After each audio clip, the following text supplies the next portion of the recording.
गहरी रात में यूनिवर्सिटी कैंपस के शांत कंक्रीट से भरे फैलाव के बीच बॉयज डॉर्मिटरी थकान का एक विशाल मोनोलिथ बनकर खड़ी है। जब बाकी दुनिया कब की सपनों की आरामदायक गोद में खो चुकी है, तब एक खिड़की जिद्दी चुनौती देती हुई जल रही है। अंदर हवा में बासी एनर्जी ड्रिंक्स की गंध और अपनी हदें पार करता एक कॉलेज स्टूडेंट की खामोश बेबसी घुली हुई है। हम अपने प्रोटैगनिस्ट ली को कंबलों में दबा हुआ पाते हैं। उसकी चश्मे की लेंस पर उस किताब की कठोर नीली रोशनी चमक रही है जिसे वो किसी भी तरह छोड़ नहीं पा रहा। देर हो चुकी है, बहुत ज्यादा देर। कमरे की चुप्पी को सिर्फ नींद की भारी सांसें और पलटते पन्नों की सरसराहट तोड़ती है।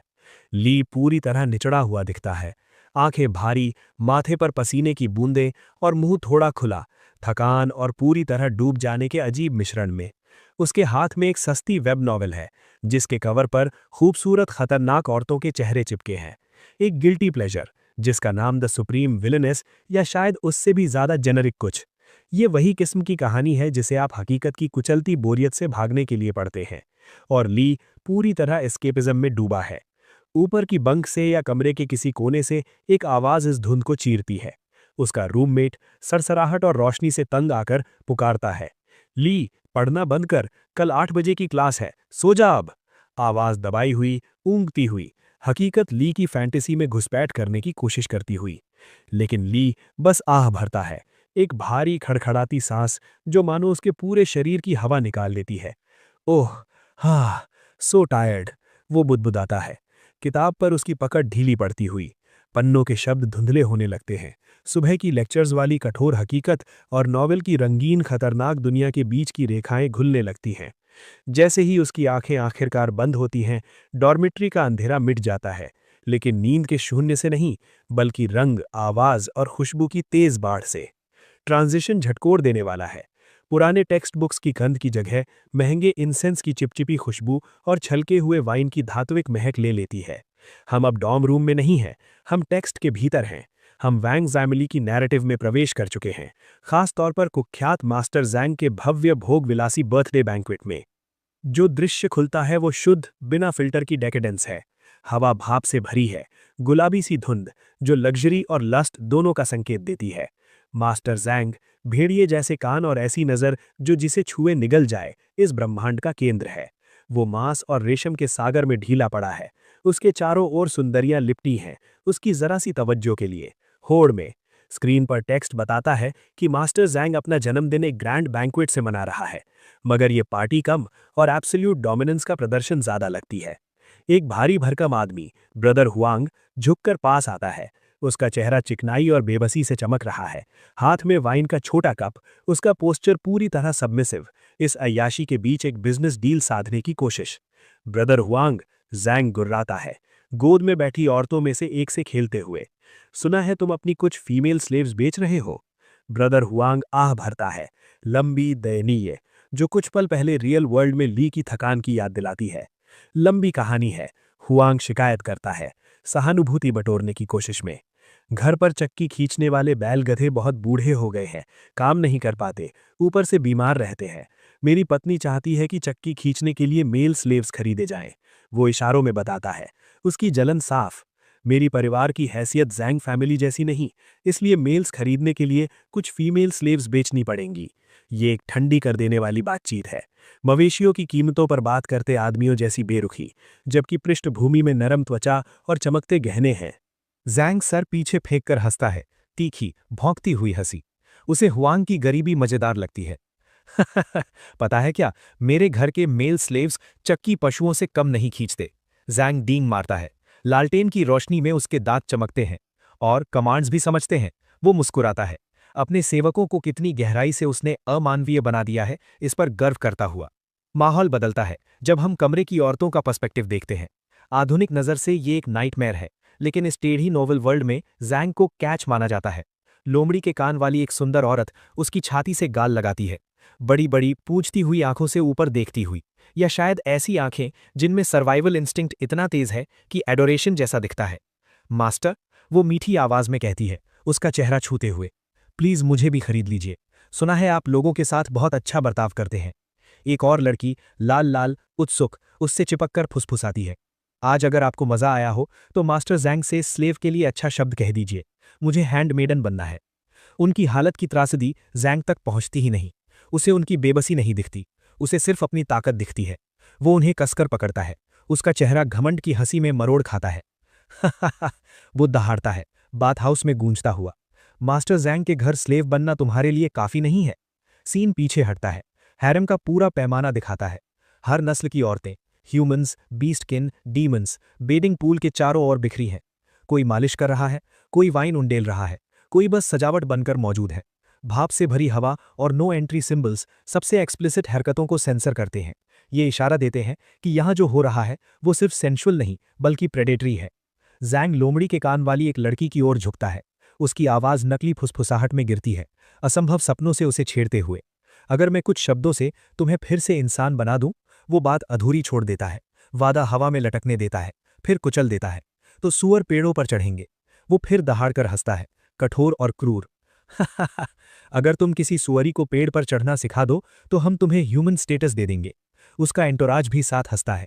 उनकी जबरन हंसी खोखली गूंजती है। उनके लिए डेमी ह्यूमन के अधिकार एक अल्टीमेट मजाक है। लेकिन हंसी और पानी की छींटों के बीच एक नई अफवाह घूमने लगती है, शोर को चीरती हुई, चाकू की तरह। कैमरा जैंग के चेहरे पर टिकता है। नशे की मस्ती अब तेज, शिकारी फोकस में बदल चुकी है।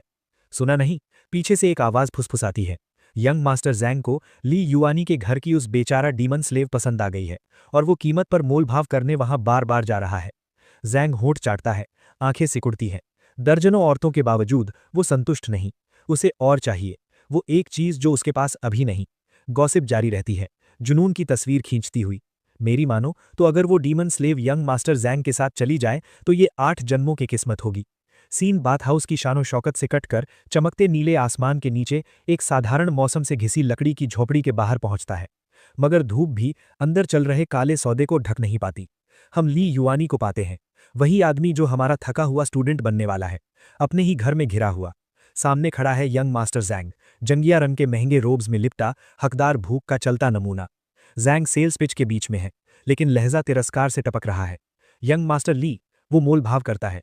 उसकी आवाज तेली। पैसों के अलावा मैं तुम्हें 2 एडिशनल फीमेल स्लेव्स दूंगा। जब जवाब में खामोशी मिलती है तो वो स्मर्क करता है, आंखें पतली। ली युआनी, क्या सच में तुम एक फीमेल स्लेव के लिए सबको नाखुश करोगे? वो झुककर उसकी गरीबी पर तंज कसता है। कहीं अपनी ही स्लेव से लगाव तो नहीं हो गया? लोगों को हंसाओ मत। जैंग 3 उंगलियां उठाता है, जिंदगियों को पोकर चिप्स की तरह। तो 3 दूंगा, वो घोषणा करता है, यकीन के साथ कि हर आदमी की एक कीमत होती है। वो अपने स्टॉक की शेखी बघारता है। उसके घर की औरतें टॉप नॉच हैं और कुत्तों से भी ज्यादा आज्ञाकारी। उसकी नज़र ली के पार सायों में खड़ी सफेद बिल्ली कान वाली कांपती लड़की पर टिकती है। जैंग के लिए वो बस एक प्रोडक्ट है जिसे तोड़ना है। तुम्हारे घर वाली काफी जिद्दी लगती है। वो तिरस्कार करता है, फिर ठंडी पेशकश करता है। मैं इसे ट्रेन कर दूं? तनाव टूटता है। बिखरा हुआ ढीली सी पॉस्चर में बैठा ली युआनी, जिसमें गुस्सा छुपा है, आखिर फट पड़ता है। बुलशिट! क्या मुझे तुम्हारे पैसों की परवाह है? वो दहाड़ता है, आंखों में गर्व चमकता है। तुम्हें लगता है मैंने पैसा नहीं देखा? लेकिन जैंग उछाल को नजरअंदाज करता है। वो आगे बढ़ता है, हाथ झपटकर लड़की की ठुड्डी पकड़ता है, उसे जबरदस्ती ऊपर देखने को मजबूर करता है। उसकी बैंगनी आंखें डर से फैली हैं, गाल लाल। वो छूटने की कोशिश करती है, बस एक दबा हुआ मह निकलता है। जिद्दी हो, जैंग उसे चिढ़ाता है, उसकी बेबसी में मजा लेते हुए। ली युआनी बीच में आता है, डटा हुआ। तभी लड़की फर्श पर गिरती है, कांपती हुई।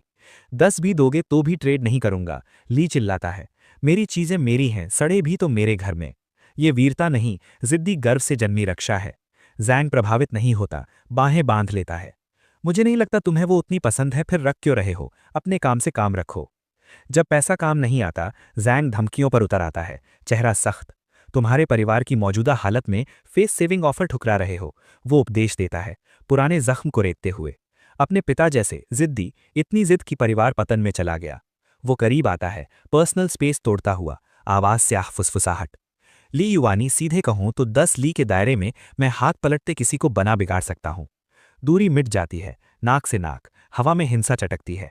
मुझे ऐतराज नहीं, मेरे पिता तुम्हारे परिवार से फिर निपट लें। जैंग धमकाता है, वही ताकत जो ली के पूर्वजों को कुचल चुकी है। ली युआनी के दांत भिजते हैं, पुतलियां गुस्से से कांपती हैं।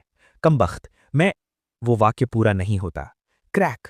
एक पल में हिंसा फूट पड़ती है। भारी लकड़ी का तख्ता ली युआनी के सिर के किनारे टूटता है, कायराना बेरहम वार। ये जैंग नहीं, बल्कि पीछे छिपा उसका गंजा गुर्गा करता है। किरचियां उड़ती हैं, ली की आंखें झटके से फैलती हैं, फिर पलट जाती हैं। वो वहीं ढेर हो जाता है, होश की रोशनी बुझती हुई। कमरे में भयावह सन्नाटा छा जाता है। बिल्ली कान वाली लड़की रेंग कर गिरे शरीर तक पहुंचती है। उसके हाथ खून के तालाब के ऊपर बेबस कांपते हैं। ओ नहीं, वो सांस नहीं ले रहा। वो चीखती है, आवाज में घबराहट। गुर्गा भी हिल जाता है, गंजे सिर पर पसीना, हकीकत उतरती हुई। क्या करें यंग मास्टर, वो हकलाता है। बदमाशी से कत्ल की रेखा पार हो चुकी है। लेकिन जैंग बर्फ सा ठंडा। धिक्कार है, टोस्ट ठुकराया, अब सख्त तरीके से पीना पड़ेगा। वो बड़बड़ाता है, लाश को झुंझलाहट से देखते हुए। उसके परिवार को आफ्टर लाइफ में मिलवा देते हैं, ये तो नेक काम है। वो सिसकती लड़की पर शिकारी नजर डालता है। डीमन स्लेव को बांधो और शहर के चौराहे में घुमाओ, वो आदेश देता है। तुरंत कहानी घड़ते हुए कहना कि अचानक डिमोनिक आउटबर्स्ट हुआ और उसने अपने मास्टर को मार दिया। जब उसके आदमी चीखती लड़की को घसीटते हैं, मैंने नहीं किया, मुझे छोड़ो। जैंग पाखंडी धर्मात्मा बनकर घोषणा करता है। जैंग फैमिली आज इस डीमन स्लेव को रिफाइन करेगी और लोगों को इस खतरे से छुटकारा दिलाएगी। सीन झोपड़ी के क्रूर अंदरूनी हिस्से से फेड होता है और हकीकत में स्नैप करता है। हाँ, एक हाफती सांस अंधेरे डॉर्म रूम में गूंजती है। शुरुआत का थका हुआ स्टूडेंट झटके से जागता है, शर्ट पसीने से भीगी। मगर कुछ गलत है। हवा नीले डेटा स्ट्रीम से चमक रही है। जो किताब वो पढ़ रहा था फर्श पर खुली पड़ी है, अलौकिक रोशनी में चमकती हुई। कुफ्फू, वो बुदबुदाता है, उलझा हुआ, अपनी बंक से नीचे देखते हुए। कमरा डिजिटल मैट्रिक्स में घुल जाता है। नीले पिक्सल दीवारों और फर्श को निगल लेते हैं। उसकी आंखों के सामने एक होलोग्राफिक मैसेज चमकता है, उसकी सामान्य जिंदगी का अंत और नई की शुरुआत। Correcting the story line. Villain मर चुका है, हीरो आ चुका है और सिस्टम ऑनलाइन है। इसके बाद कहानी हमें एक जनजाति के मुख्य चौक में ले जाती है, जहां पूरा माहौल काफी रस्टिक और ओल्ड स्कूल वाइब वाला है। दूर से हम देखते हैं कि कुछ लड़के एक लड़की को घेरे हुए हैं और उनमें से एक कह रहा है कि वो अब भी कांप रही है। जैसे जैसे हम करीब आते हैं, पता चलता है कि वो एक फॉक्स गर्ल है और एक लड़का उसके साथ जबरदस्ती करने की कोशिश करता है। तभी अचानक हमारा प्रोटैगनिस्ट चीखते हुए जाग उठता है, किसी को भी उसे छूने से मना करता हुआ। ली युआनी हड़बड़ा कर उठता है, उलझन में कि वहां चिल्ला कौन रहा था। सिर पकड़ते हुए हमारा हीरो चक्कर आने की शिकायत करता है और सोचता है कि वो आखिर है कहाँ। उसी वक्त लड़कों में से एक गुस्से में चिल्लाता है कि लड़की ने उसे काट लिया है और बाकियों से कहता है कि उसे बाहर घसीट कर ले जाओ। हमारा प्रोटैगनिस्ट पूरी तरह क्लूलेस है कि हो क्या रहा है। तभी वो झोपड़ी से बाहर निकलता है और सीधे उन अजीब आदमियों के सामने आ जाता है। उनमें से एक शिकायत करता है कि वो लड़की तो बस एक स्लेव है और कहता है कि इसमें कोई हैरानी नहीं कि ली युवानी उससे नफरत करता है। फिर भीड़ में फुसफुसाहट शुरू हो जाती है। लोग कहते हैं कि ली युवानी भी कोई सेंट नहीं है। ली युवानी के दिमाग में हलचल मच जाती है। वो सोचता है, क्या वो किसी नॉवल में ट्रांसमाइग्रेट हो गया है।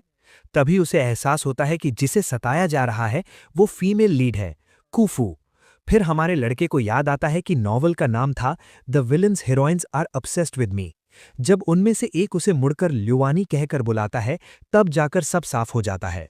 उस पल बिजली की तरह उस पर सच्चाई गिरती है, वो इस कहानी का विलन है। उसी समय एक आदमी उसके हाथ में एक डंडा थमा देता है। वो कहता है कि भागी हुई स्लेव पकड़ी गई है और अब उसे डील करना ली युवानी की बारी है। प्रोटैगनिस्ट सोचता है कि नॉवल में विलन तो सिर्फ 3 दिन ही टिका था, ये तो पूरी तरह रिप ऑफ है। अचानक एक तेज रोशनी चमकती है, आसमान से एनर्जी का एक विशाल स्तंभ उतरता है। फिर एक तैरता हुआ स्फीयर प्रकट होता है और अपना परिचय देता है, डोडिंग द प्लॉट सिस्टम। सिस्टम समझाता है कि उसके मिशन में विलनेसेस को रिफॉर्म करना है ताकि वे उससे प्यार करने लगें। ली युवानी सन्न रह जाता है और पूछता है कि कहीं सिस्टम ने कहानी गलत तो नहीं पढ़ ली। डोडिंग चेतावनी देता है कि अगर किसी विलनेस की करप्शन वैल्यू 5 स्टार्स तक पहुंच गई तो उसी पल गेम ओवर हो जाएगा। तभी सिस्टम अलर्ट करता है कि फीमेल लीड की करप्शन वैल्यू बहुत तेजी से बढ़ रही है। लड़कों में से एक को अजीब लगता है कि ली युवानी बस खड़ा है। वो उससे अपना परफॉर्मेंस दिखाने कहता है और वो लड़की को मार देता है। हमारा प्रोटैगनिस्ट चीख पड़ता है, पूछता है कि वो आखिर कर क्या रहा है। आदमी उसकी आवाज से चौंक जाता है। ली युआनी आगे बढ़कर लड़की के सामने खड़ा हो जाता है। वो कहता है कि वो देखना चाहता है कि कौन उसे बुली करने की हिम्मत करता है।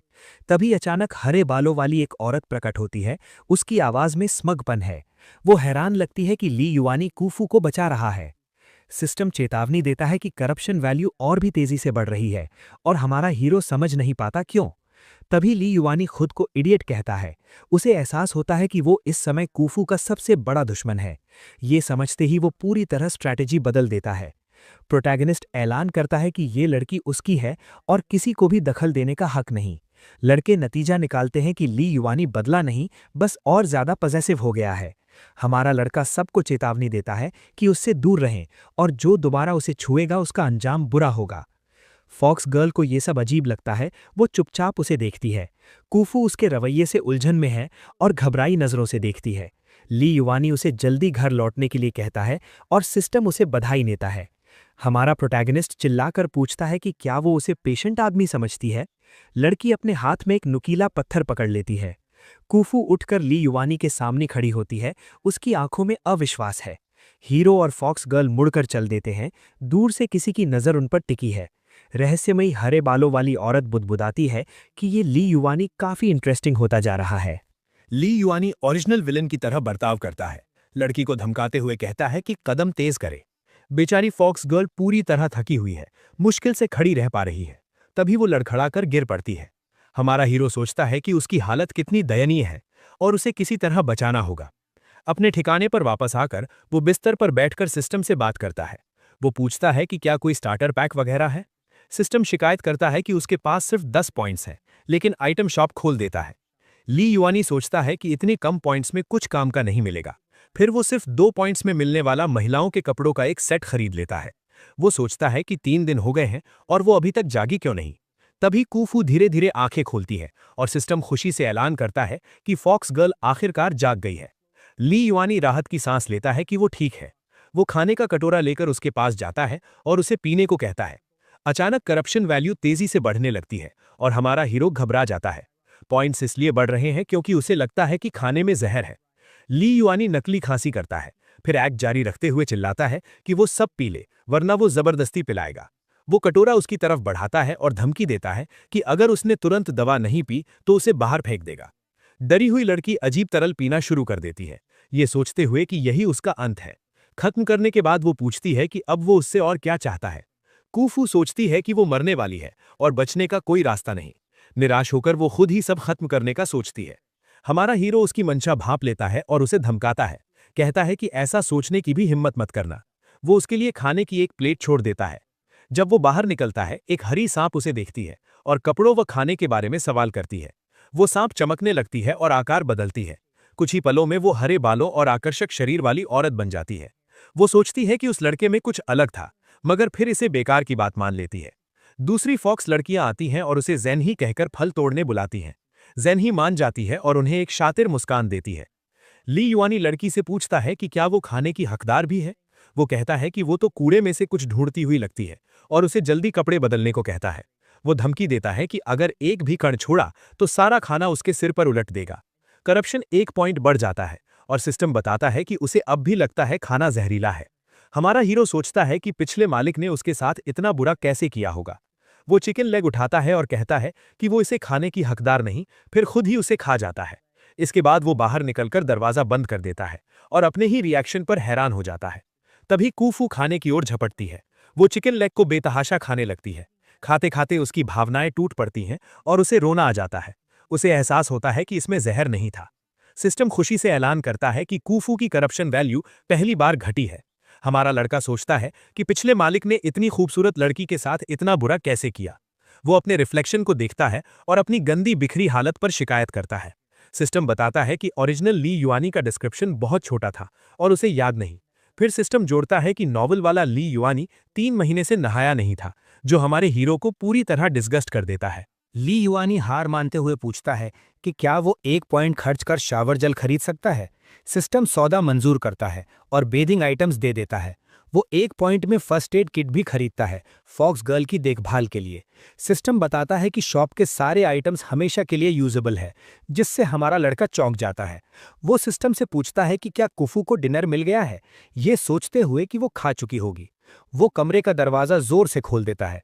फॉक्स गर्ल डर के मारे खाना रोक देती है। हमारा हीरो हैरान होता है कि उसने अब तक खाया क्यों नहीं, और सिस्टम याद दिलाता है कि वो अभी घायल है।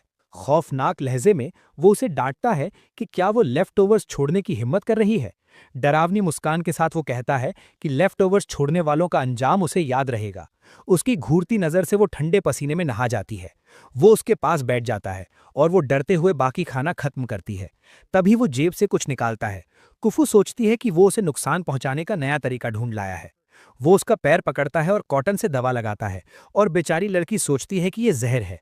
हमारा प्रोटैगनिस्ट सोचता है कि उसे समझाने से बेहतर है वो यही माने कि उसे चोट पहुंचाई जा रही है।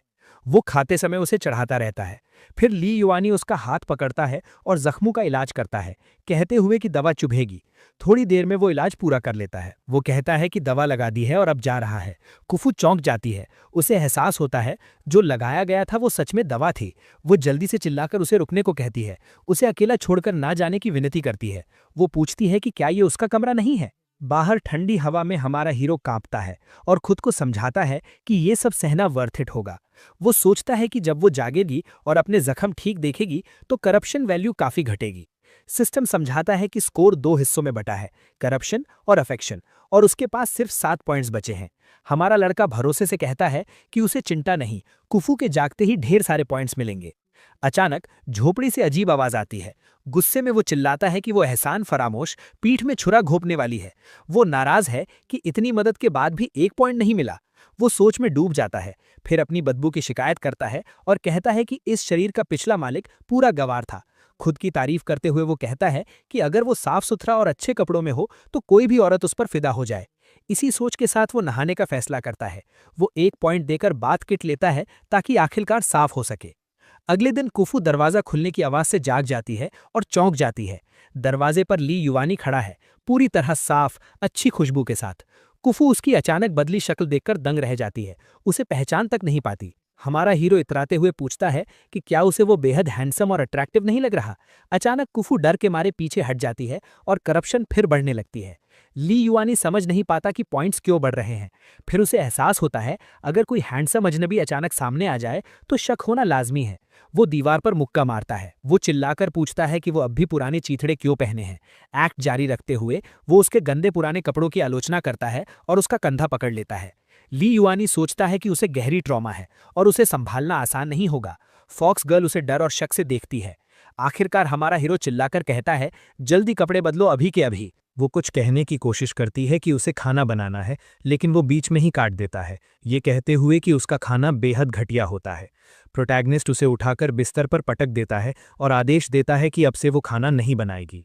इसके बाद हमारा लड़का झुंझलाया हुआ बाहर निकल जाता है, इस बात से परेशान कि वो एक भी अफेक्शन पॉइंट नहीं कमा पा रहा।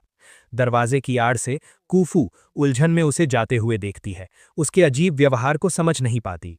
उसकी नज़र बिस्तर पर रखे नए कपड़ों पर पड़ती है। उसे याद आता है कि पहले वो उसके साथ कितना बुरा बर्ताव करता था और फिर अचानक कैसे बदल गया। कुफू सोचती है कि उसने उसे सज़ा क्यों नहीं दी, बल्कि उल्टा साफ सुथरे नए कपड़े दे दिए। वो अपने हाथ को देखती है और नोटिस करती है कि जख्म पहले से काफ़ी बेहतर है। उसका विवेक उसे चेतावनी देता है कि वो ये सोचकर बहक न जाए कि उसे उसकी परवाह है।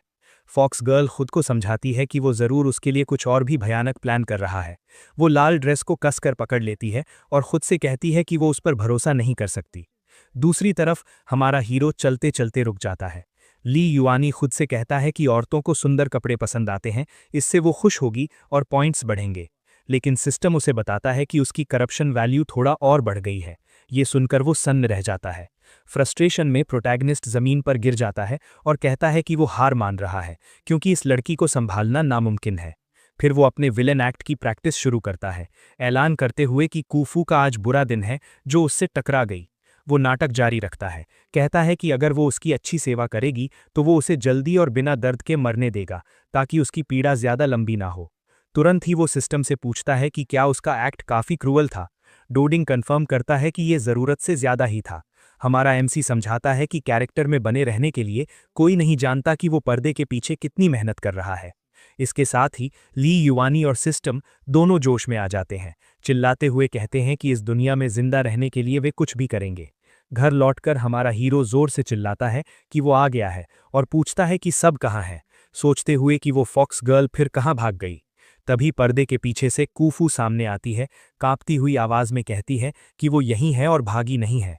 प्रोटैगनिस्ट अपना क्रूअल विलन पर्सोना बनाए रखने के लिए डरावने कदमों से उसकी ओर बढ़ता है। ली युवानी उसे डांटता है और कहता है कि वो नहाए और कपड़े बदले, क्योंकि इतनी गंदी हालत में रहकर वो उसे शर्मिंदा कर रही है। कूफू डर के मारे फर्श पर घुटनों के बल बैठ जाती है। वो शिकायत करता है कि वो लकड़ियां बटोर रही थी और इतनी मेहनत से उसके जख्म फिर खुल सकते हैं। ये सुनकर कूफू बुरी तरह हक्का बक्का रह जाती है, समझ नहीं पाती कि उसके अजीब व्यवहार पर कैसे प्रतिक्रिया दे। हमारा लड़का आग की ओर इशारा करता है और आदेश देता है कि बिना कोई जवाब दिए पूरी तरह साफ होकर लौटे। फिर वो खुद लकड़ियां आग में डाल देता है। कूफू हामी भर लेती है, लेकिन सोचती है कि वो कितनी मूर्ख थी जो मान बैठी कि वो बदल गया है। वो कभी सच में नहीं बदलेगा। इसके बाद हमारा हीरो उसके लिए गर्म पानी से नहाने की तैयारी करता है। वो उसे जल्दी से स्नान करने का आदेश देता है। कूफू शर्मा जाती है, लेकिन कैरेक्टर में रहने के लिए ली युवानी उसे अपमानित करता है, कहता है कि दूसरी लड़कियां उससे कहीं ज्यादा सुंदर हैं। सिस्टम उसे अजीब इंसान कहकर तंज कसता है। ली युवानी फिर चिल्लाता है कि जल्दी नहा ले, और डोडिंग कंफर्म करता है कि वो फिर से वियर्ड हो रहा है। मजबूर होकर कूफू उसकी बात मानती है और कपड़े उतारकर स्नान के लिए तैयार होती है। सावधानी से वो पहले अपना पैर गर्म पानी में डालकर तापमान जांचती है। पानी में उतरते ही कूफू सोचने लगती है कि आज रात वो उससे क्या चाहेगा। इतने सब के बाद बाहर हमारा हीरो घबरा रहा है। उसे लगता है कि अकेली कूफू ही इतनी मुश्किल है और अब उसे 6 और विलेनेसेस से भी निपटना है। वो बड़बड़ाता है कि वो हीरो बनना चाहता था, न कि कोई ऐसा इंसान, लेकिन सिस्टम उसे हौसला देता है। कहता है कि अंत में उसके पास 7 ताकतवर फीमेल वॉरियर्स होंगी। इससे हमारे एमसी में नई दृढ़ता भर जाती है। वो कहता है कि रास्ते में ऐस बनना बड़े मकसद के लिए ज़रूरी है। रात में बाद में कूफू दरवाजे पर आकर बताती है कि उसने नहा लिया है, जैसा उसने कहा था। जैसे ही ली युआनी मुड़कर उसे देखता है, वो पूरी तरह स्तब्ध और निशब्द रह जाता है। कूफू नए कपड़ों में खड़ी है और शर्माते हुए पूछती है कि क्या ये आउटफिट उस पर अजीब लग रहा है। उसका चेहरा लाल हो जाता है और वो प्रोटैगनिस्ट के जवाब का इंतजार करती है। वो चुपचाप बस उसे देखता रहता है। ली युआनी कहता है कि ठीक ठाक है, लेकिन अंदर ही अंदर घबरा रहा है और पहले से सोच रहा है कि उसके लिए और भी कई कपड़े खरीदेगा। कूफू उसका रिएक्शन समझ नहीं पाती और सोचती है कि शायद उसे ये पसंद नहीं आया। वो उदास हो जाती है। एक्ट बनाए रखने के लिए हमारा हीरो कूफू को आदेश देता है कि वो उसके कमरे में आकर सोते समय उसकी निगरानी करे। ये सुनकर वो चौंक जाती है। फिर वो ज़रूरत से ज़्यादा धमकी देता है कि अगर वो जागने पर वहाँ नहीं हुई तो उसे कड़ी सज़ा देगा। दोनों कमरे की ओर जाते हैं और सिस्टम ऐलान करता है कि एक्ट कामयाब रहा है और उसकी करप्शन बढ़ना रुक गई है। हमारा लड़का उसे चेतावनी देता है कि बाल्टियों से छेड़छाड़ ना करे, क्योंकि अगर उसे फिर चोट लगी तो उसे उस पर और पैसा खर्च करना पड़ेगा। कूफू समझ जाती है कि वो बस इस बात से डरता है कि अगर वो फिर बीमार या घायल हुई तो खर्च बढ़ जाएगा, लेकिन न जाने क्यों उसे ये सोचकर अच्छा लगता है। भले ही वो इसे पैसों से जोड़ती है, फिर भी उसकी चिंता महसूस करती है। कूफू राहत के आंसू रोती है। भले ही उसका भागने का प्लान नाकाम रहा, उसकी जिंदगी अब पहले जैसी मुश्किल नहीं रही। उसी पल डोडिंग बताता है कि उसकी करप्शन काफ़ी गिर गई है, जिससे ली युआनी को 10 पॉइंट्स मिलते हैं और लेवल 2 सिस्टम शॉप अनलॉक हो जाता है। हमारा प्रोटैगनिस्ट खुशी से रो पड़ता है और सिस्टम को गले लगा लेता है। सिस्टम उसे बधाई देता है और कहता है कि उनका प्लान काम कर रहा है। उस पल ली युआनी की आंखों में नई दृढ़ता चमक उठती है। वो सोचता है कि एक दिन कूफू समझेगी कि वो पहले जैसा इंसान नहीं रहा और अब वो बस उसे खुश और मुस्कुराते देखना चाहता है। लंबे दिन के बाद हमारा हीरो बिस्तर पर आराम करने की कोशिश करता है, लेकिन अचानक उसकी आंखें खुल जाती हैं और वहीं वो कूफू को अपने बिस्तर पर देखता है, जैसे उसकी रात के लिए कुछ और ही योजनाएं हों। शर्म से लाल होकर वो उछलकर उठ जाता है और पूछता है कि वो क्या कर रही है। कूफू जवाब देती है कि उसी ने तो कहा था कि उसके साथ सोए। वो घबरा कर खड़ा हो जाता है, जबकि कूफू उसके रिएक्शन से उलझन में है।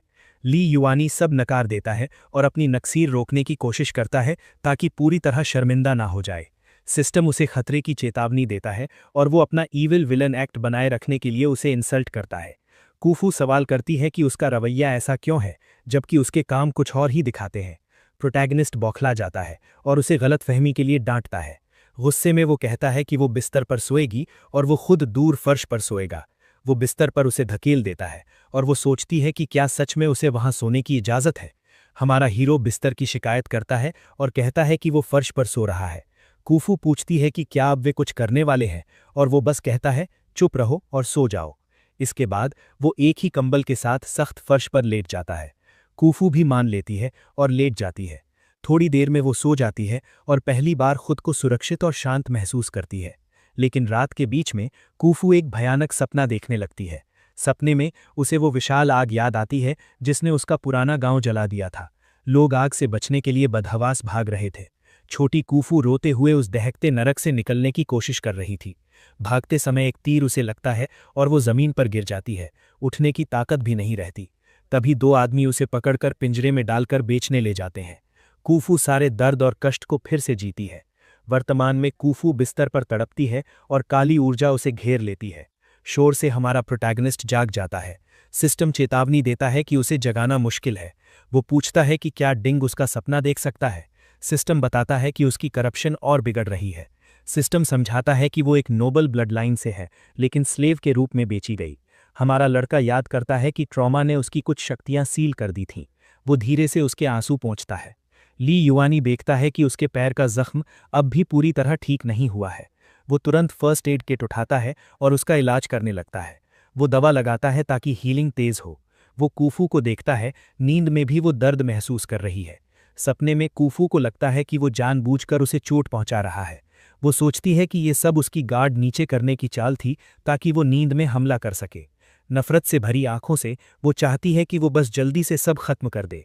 दर्द इतना तेज होता है कि वो सोचती है, इतने में तो कोई सुअर भी जाग जाता। वो कुछ नुकीला पकड़ने की कोशिश करती है। उसी दौरान हमारा हीरो इलाज पूरा कर चुका होता है और फर्श पर गहरी नींद में सो रहा होता है। कूफू गुस्से में जागती है और तय करती है कि वो उससे बदला लेगी। लेकिन हमला करने से पहले उसे अपने जख्म में अजीब सी खुजली महसूस होती है। जब वो देखती है तो हैरान रह जाती है। जख्म लगभग पूरी तरह भर चुका है। उसी पल उसे एहसास होता है कि जो दर्दनाक चीज़ वो लगा रहा था वो असल में दवा थी। सच समझते ही उसके लिए उसका अफेक्शन वैल्यू बढ़ जाता है, क्योंकि वो बस उसकी मदद कर रहा था। सुबह होती है और हमारे हीरो के घर में नया दिन शुरू होता है, लेकिन डोडिंग उसे घबराकर जगा देता है, चिल्लाते हुए कि कुछ बहुत बुरा हो गया है। सिस्टम बताता है कि ओरिजिनल स्टोरी का प्रोटैगनिस्ट भी इस दुनिया में आ चुका है। हमारा लड़का घबरा जाता है, क्योंकि वही तथाकथित हीरो है जिसने पहले कूफू के साथ बुरा बर्ताव किया था।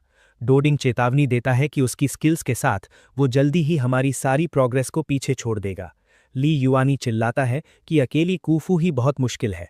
सिस्टम चेतावनी देता है कि अगर वो दूसरा जीत गया तो वे मिटा दिए जाएंगे। सिस्टम मेन सिस्टम द्वारा डिलीट होने की संभावना से घबरा जाता है, लेकिन हमारा प्रोटैगनिस्ट सोचता है और एक शानदार आइडिया निकालता है।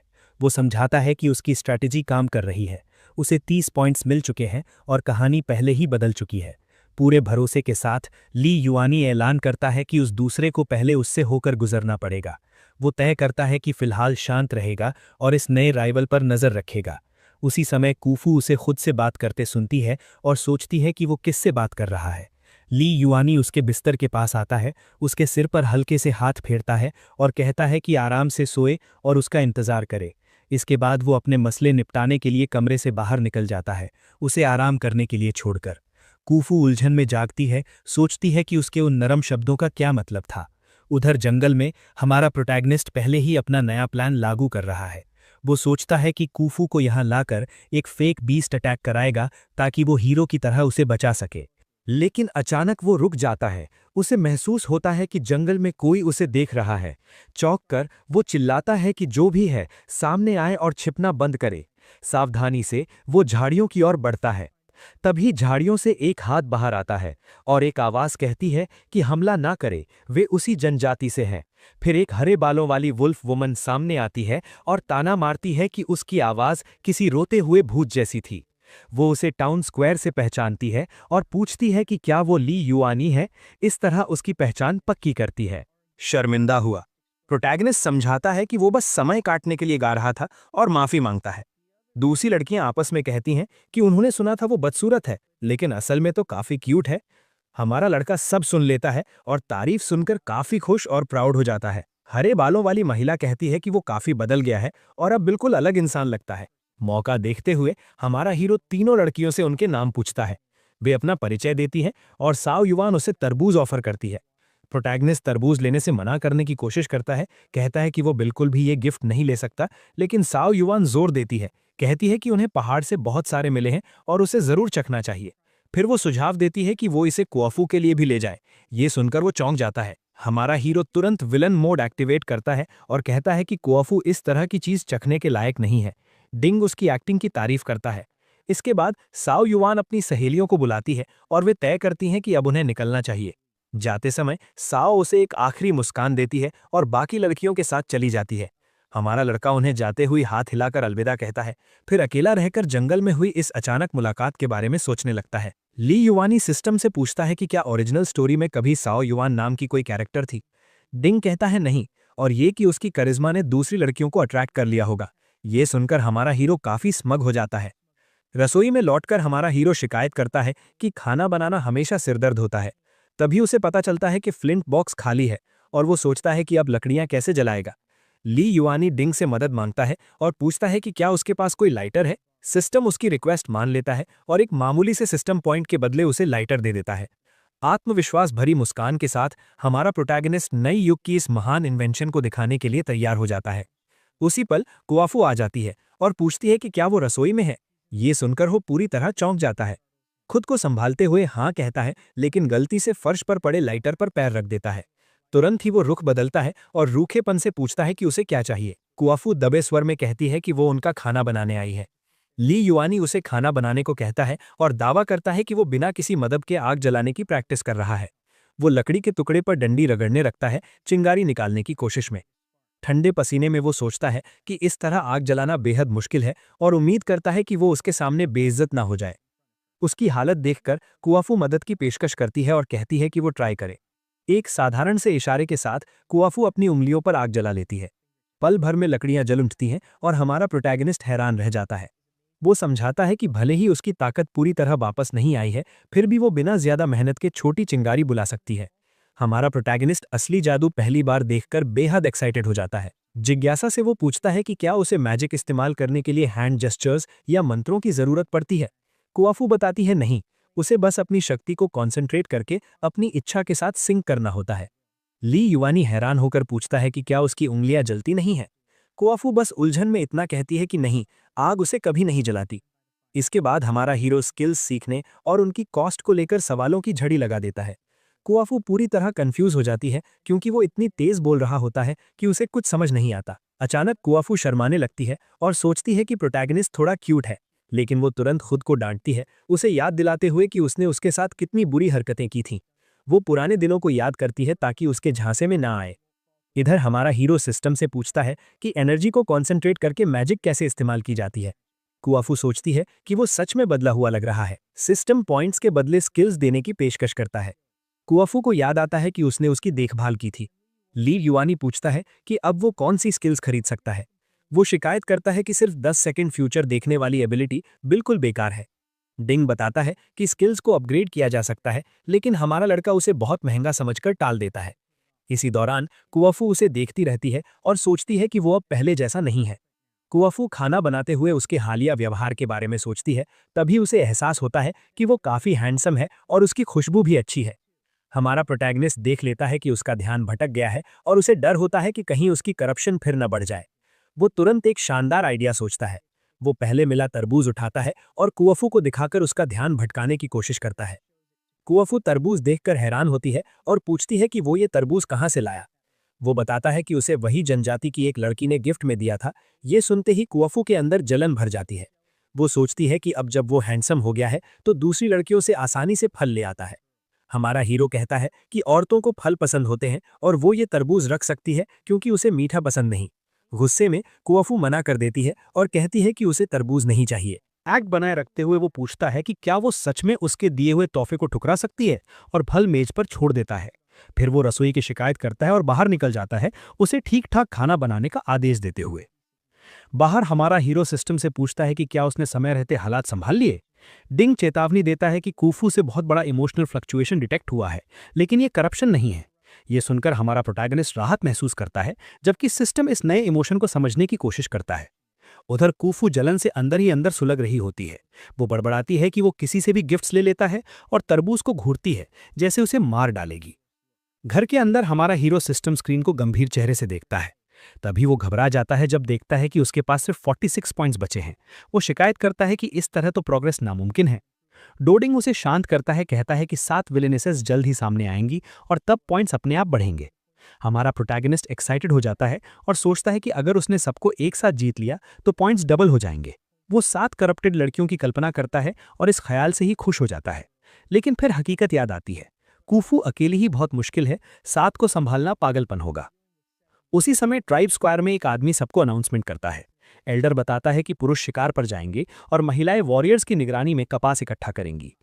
हमारा लड़का भीड़ में कूफू को ढूंढता है और जल्द ही उसे दूसरे स्लेव्स के बीच देख लेता है।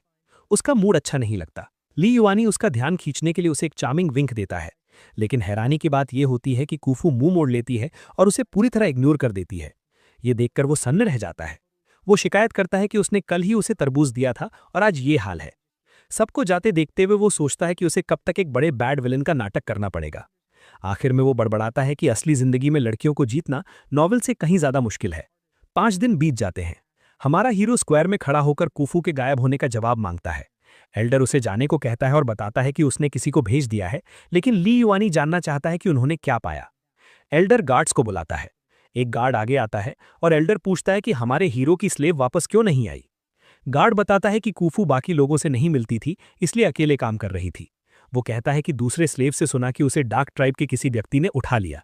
ये सुनते ही ली युआनी गुस्से में उसका कॉलर पकड़ लेता है और उसे डांटता है कि उसने उसकी सुरक्षा क्यों नहीं की। गार्ड खुद को बचाते हुए कहता है कि वो सिर्फ एक स्लेव थी और अगर चली गई है तो नई खरीद ली जाएगी। गुस्से से भरा ली युआनी उसे मुक्का मारने की कोशिश करता है, उसे बेकार कहकर गालियां देता है। गार्ड उसका मुक्का रोक लेता है और दोनों जमीन पर कुश्ती करने लगते हैं। आसपास के लोग ताना मारते हैं कि कूफू के बिना वो कुछ नहीं है और नई स्लेव भी अफोर्ड नहीं कर सकता। कुछ देर बाद लड़ाई रुक जाती है। ली युआनी पीछे हटता है और सबके सामने घोषणा करता है कि कूफू को मारा नहीं गया बल्कि पकड़ लिया गया है। दृढ़ नजर से वो कसम खाता है कि वो उसे जरूर बचाएगा। वो मुड़कर चला जाता है जबकि लोग उसका मजाक उड़ाते हैं कि वो एक स्लेव के लिए राजा बनने की एक्टिंग कर रहा है। घर लौटकर सिस्टम बताता है कि बदलावों के बावजूद कूफू का पकड़ा जाना नहीं बदला। डिंग समझाता है कि अगर वे ओरिजिनल हीरो से पहले उसे बचा लें तो उन्हें फायदा होगा। हमारा लड़का सहमत होता है। फिर सिटी गेट का दृश्य दिखता है जहां रीइंकार्नेटेड लोगों की एक जोड़ी अपने प्लान्स पर चर्चा कर रही होती है। ओरिजिनल प्रोटैगनिस्ट अपने सिस्टम से पूछता है कि इस दुनिया में उसने जो दूसरा सिस्टम डिटेक्ट किया था उसका क्या हुआ। हीरो का सिस्टम, जिसका नाम भी डोडिंग है, बताता है कि वो अभी उस एनिमी सिस्टम को लोकेट नहीं कर पा रहा। शीत ईरानियों कहता है कि कूफू का मास्टर तो मर जाना चाहिए था, लेकिन वो अब भी जिंदा है। क्या वही दूसरा यूजर हो सकता है? उसका सिस्टम उसे शांत करता है और कहता है कि वो बस एक एक्स्ट्रा है, मेन स्टोरी अभी भी उसी के इर्द गिर्द घूमती है। आत्मविश्वासी मुस्कान के साथ हीरो कहता है कि वो कूफू को बचाएगा और उसे एक आज्ञाकारी छोटी भेड़ बना देगा। सिस्टम सहमति जताता है, कहता है कि ली युआनी उसे मिसट्रीट करके अनजाने में ही उसकी मदद कर रहा है। उधर हमारा प्रोटैगनिस्ट अचानक चीखता है और सोचता है कि उसकी पीठ पीछे कौन बुरा बोल रहा है। इस समय कूफू शैडो ट्राइब की कैदी बन चुकी है, एक शापित समूह जिसे सबने त्याग दिया है। इन लोगों को सभी जनजातियां नफरत से देखती हैं और वे हमेशा अंधेरे में भटकने को मजबूर हैं। उनमें से एक लड़की भूख की शिकायत करती है और नई कैदी को घूरती है। कूफू जंजीरों में जकड़ी होती है, भागने का कोई मौका नहीं। भूखी महिला कहती है कि अब और सहन नहीं होता और कूफू को शैतानी मुस्कान के साथ देखती है। चाकू पकड़े हुए वो पास आती है और कहती है कि बस थोड़ा सा काट ले, लेकिन लीडर उसे रोकता है और कहता है कि थोड़ी देर और भूख सह लो। बैंगनी पर वाली महिला चाकू लेकर कहती है कि जो कैदी पकड़ी गई है वो काफी सुंदर है। वो ब्लेड कूफू के गर्दन तक ले जाती है। कूफू उसे मृत सी गंभीर नजर से देखती है। चाकू उसकी त्वचा को छूता है, लेकिन उसके चेहरे पर भय की एक रेखा भी नहीं आती। लीडर कहता है कि इतनी नाजुक देह पर चाकू चलाना बेकार होगा। तेज ब्लेड उसकी त्वचा पर टिका रहता है और वो पूरी तरह स्थिर रहती है। महिला झुककर उसे सूंघती है और कहती है कि उसने इतने सालों में इतनी अच्छी खुशबू नहीं सूंघी। उसे अपना अतीत याद आ जाता है। अगले ही पल लीडर क्लासिक विलन की तरह जोर जोर से हंसने लगता है। इतनी यातनाओं के बावजूद कूफू अपनी अडिग दृढ़ता दिखाती रहती है। कबीले का एल्डर उसे चेतावनी देता है कि शैडो ट्राइब हमेशा शहर के आसपास मंडराती रहती है और अकेले बाहर जाना सीधी सी बात में पागलपन है। लेकिन हमारे हीरो को इसकी जरा भी परवाह नहीं होती और वो कहता है कि उसे उन्हीं योद्धाओं की मदद की जरूरत नहीं जिन्हें उसने अभी अभी खुद हरा दिया है। लीडर पूछता है कि वो कूफू के लिए इतना बड़ा रिस्क क्यों ले रहा है, जबकि उसे पहले कभी वो पसंद भी नहीं थी। हमारा लड़का पूरे कन्विक्शन के साथ जवाब देता है कि लड़की को बचाने की उसके पास एक बहुत ठोस वजह है। संदेह में एल्डर उससे उस सपोजिडली जरूरी वजह को बताने को कहता है। अपने मन में हमारा एमसी सोचता है कि विलन पर्सोना बनाए रखने के लिए उसे कोई बेहद सेल्फिश बहाना चाहिए। हल्की सी स्मर्क के साथ वो कहता है कि कूफू उसकी स्लेव है और अगर उसे कुछ हुआ तो उसकी रेपुटेशन पूरी तरह बर्बाद हो जाएगी। एल्डर उसके एटीट्यूड से चढ़ जाता है और हमारा हीरो जवाब देता है कि उसका सम्मान किसी भी चीज से ज्यादा कीमती है। फिर ली युआनी उस आदमी को घूरकर चेतावनी देता है कि वो बीच में न पड़े और उसे दोबारा धमकाता है। लीडर उसे रोकता है और कहता है कि वो उसे एक नई स्लेव दे सकता है क्योंकि वो उसके पिता का दोस्त था, लेकिन हमारा लड़का साफ इनकार कर देता है। हमारा एमसी खुद हैरान हो जाता है, उसे उम्मीद नहीं थी कि एल्डर उसके साथ इतना नरम व्यवहार करेगा। चेतावनी को नजरअंदाज करते हुए वो गांव छोड़ देता है और फ्लोटिंग करता हुआ डूडिंग सिस्टम उसके बगल बगल चलता है। अकेला वो अंधेरी और वीरान जमीन से गुजरता है, शैडो ट्राइब के हाइडआउट की तलाश में। उसी पल हमारे हीरो की रीढ़ में सिहरन दौड़ जाती है जैसे ही वो इस जगह में छिपे खतरे को महसूस करता है। डूडिंग सिस्टम डर के मारे चीख पड़ता है, कौन है वहां? हमारा लड़का सतर्क हो जाता है, शरीर तन जाता है और वो चारों ओर देखने लगता है कि खतरा कहां से आया। सिस्टम उसे सुझाव देता है कि वो खुद को बचाने के लिए डेंजर प्रेमोनिशन स्किल खरीद ले, लेकिन ली युआनी शिकायत करता है कि 45 पॉइंट्स बहुत ज्यादा हैं और उसके पास कुछ भी नहीं बचेगा। वो डिस्काउंट के लिए मोलभाव करने लगता है, तभी एक शैडोई प्रेजेंस अचानक सामने आ जाती है और उसकी बात काट देती है। अगले ही पल कई साए उस पर हमला कर देते हैं और हमारा एमसी हैरानी से चिल्ला उठता है। चांदनी में हमें बस हवा में तैरते कुछ लाल छींटे दिखाई देते हैं। अचानक हमारा हीरो जाग जाता है, बड़बड़ाते हुए कि कहीं से पानी टपक रहा है, और पूछता है कि उसका कौन सा डॉर्मेट जाकर चेक करेगा। लेकिन तभी उसे एहसास होता है कि कुछ बहुत बहुत गलत है। एक अंधेरी और अनजान जगह पर बैठा हुआ हमारा लड़का घबराकर सोचता है कि वो आखिर है कहाँ। वो मदद की उम्मीद में सिस्टम को चिल्लाकर बुलाता है। तभी सिस्टम प्रकट होता है और उसे बधाई देता है क्योंकि वो कहानी की दूसरी विलेनस द्वारा पकड़ लिया गया है। डिंग उसे आगाह करता है कि वो लड़की आ रही है और उसे मेंटली तैयार रहने को कहता है। वो बाहर निकलने का रास्ता ढूंढता है लेकिन शिकायत करता है कि यहाँ तो फिसलने लायक भी कोई छोटा सा दरवाजा नहीं है। अचानक युआनी को आवाज सुनाई देती है और वो महसूस करता है कि कोई औरत उसकी ओर दौड़ रही है। अंधेरे से एक रहस्यमयी महिला निकलती है और सीधे उस पर झपट पड़ती है। नई वाइफू को देखकर वो उसकी खूबसूरती से दंग रह जाता है और मन ही मन सोचता है, हाँ, इसकी आदत डाली जा सकती है। लड़की उसके चेहरे को सहलाने लगती है। हमारा लड़का पूछता है कि अगर वो विलेनस है तो इतनी जेंटल क्यों हो रही है। वो कहती है कि वो ठीक समय पर जाग गया और ऐलान करती है कि उसे उसका बच्चा चाहिए। ये अचानक आया प्रपोजल हमारे प्रोटैगनिस्ट को पूरी तरह स्टन्ड और कंफ्यूज कर देता है। बिना समय गवाए वो महिला अपने इरादों पर काम करने लगती है। घबराया हुआ युआनी पीछे हटता है और कहता है कि ऐसी चीजों के लिए सही जगह और सही समय चाहिए। बच निकलने की कोशिश करते हुए वो सुझाव देता है कि पहले एक दूसरे को अच्छे से जान ले, और साथ ही उसे कूफू के आ जाने का डर सताने लगता है। उसी पल सिस्टम चेतावनी देता है कि उस लड़की का करप्शन लेवल तेजी से बढ़ रहा है। हमारे हीरो को एहसास होता है कि अब उसे एक और प्रॉब्लमैटिक विलेनस से निपटना पड़ेगा। वो महिला उसे जमीन पर पटक देती है। वो उसे समझाने की कोशिश करता है कि उसे इस बारे में थोड़ा बहुत पता है और वो बस एक पल उसकी बात सुन ले। महिला उसे घूर कर पूछती है कि क्या उसे सच में ऐसे मामलों का एक्सपीरियंस है। युआनी झूठ गढ़ता है कि ये एक टेक्निकल स्किल है और पहले थ्योरी सीखनी चाहिए, लेकिन वो कहती है कि वो सीधे प्रैक्टिकल पर जाना चाहती है क्योंकि उसके माता पिता भी सिर्फ एक रात साथ थे और उसी से वो पैदा हुई थी। उसके जवाब से हक्का बक्का हमारा हीरो जोर से जमीन पर दबा दिया जाता है। वो पूछती है कि क्या उसके कोई सिबलिंग्स हैं और वो अकेली संतान क्यों है। विलेनस सोच में डूब जाती है कि उसके माता पिता ने सिर्फ एक ही बच्चा क्यों किया। युआनी समझाता है कि हर चीज परफेक्ट होनी चाहिए और अंदर ही अंदर रोता है, सोचते हुए कि अगर कूफू आ गई तो मिशन फेल हो जाएगा। सिस्टम इसकी पुष्टि करता है कि शुरुआत में कोई भी विलेनस दूसरों के बारे में नहीं जान सकती। महिला और पास आती है और पूछती है कि सही समय और जगह का मतलब क्या है। वो पूछता है कि क्या उसके माता पिता एक दूसरे से प्यार करते थे। वो कहती है कि हाँ, बहुत प्यार करते थे। वो समझाता है कि सिर्फ प्यार करने वाले लोग ही बच्चे पैदा कर सकते हैं और चूंकि वे अभी मिले हैं, उन्हें पहले एक दूसरे से प्यार करना चाहिए। वो ये भी गढ़ लेता है कि फीलिंग से आदमी सुपर चार्ज हो जाता है। महिला ये सुनकर एक्साइटेड हो जाती है और कहती है कि उसे पता था कि उसने सही आदमी चुना है क्योंकि वो बहुत जानता है। वो और पास आती है, हमारे प्रोटैगनिस्ट को पाने के लिए पूरी तरह डिटर्मिन्ड। हमारा हीरो घबरा जाता है और पूछता है कि क्या उसने उसकी एक भी बात नहीं सुनी, लेकिन वो बस कन्फेस करती है कि उसे वो पसंद है। वो बताती है कि जब उसने उसे स्लेव्स की रक्षा करते देखा तभी से उसे वो अच्छा लगने लगा था। ये जानकर वो चौंक जाता है कि उसने उसे कूफू के साथ देखा था। डूडिंग सिस्टम इस पूरे हालात से कंफ्यूज हो जाता है। वो कहती है कि अगर वो उसे कम पसंद करता है तो कोई बात नहीं, वो उसे डबल पसंद कर लेगी और बैलेंस हो जाएगा। अचानक गहरी लाल ऊर्जा उसके शरीर से निकलने लगती है। ये ऊर्जा हमारे हीरो को जकड़ लेती है और वो डर के मारे चिल्लाता है कि वो उसके साथ क्या कर रही है। महिला एक्शन की तैयारी करने लगती है, शरारती मुस्कान के साथ कहती है कि वे वही करेंगी जो उसने कहा था और उसे सिखाना शुरू करने को कहती है। वो उस पर झपटती है और साफ दिखता है कि वो इस हालात का पूरा मजा ले रही है। पूरी तरह इमोबिलाइज्ड हमारे हीरो पर वो अपने एडवांसेस जारी रखती है। शर्मिंदा होकर वो कहता है कि इतना अग्रेसिव होना ठीक नहीं है और पूछता है कि क्या रोल्स स्विच कर सकते हैं। वो देखती है कि वो ब्लश कर रहा है और कहती है कि उसकी माँ ने सिखाया था कि इसका मतलब प्यार होता है। घबराकर हमारा हीरो सोचता है कि वो गया, क्योंकि उसने इस एंगल से मजा आने की उम्मीद नहीं की थी। विलेनिस पूछती है कि क्या वो शाय है और वादा करती है कि वो जेंटल रहेगी। अचानक हमारे प्रोटैगनिस्ट को प्रेशर का एहसास होने लगता है। वो उसे धकेलने की कोशिश करता है, कहता है कि उसे जेंटलनेस की जरूरत नहीं और उसकी प्राइमोर्डियल पावर बाहर आने वाली है। वो सब अनदेखा करते हुए उसके कान में फुसफुसाती है, उसके शरीर की गर्माहट की तारीफ करती है। वो किस के लिए झुकती है और वो सोचता है कि क्या ये सच में कोई विलेनिस है जिसे जीतना है।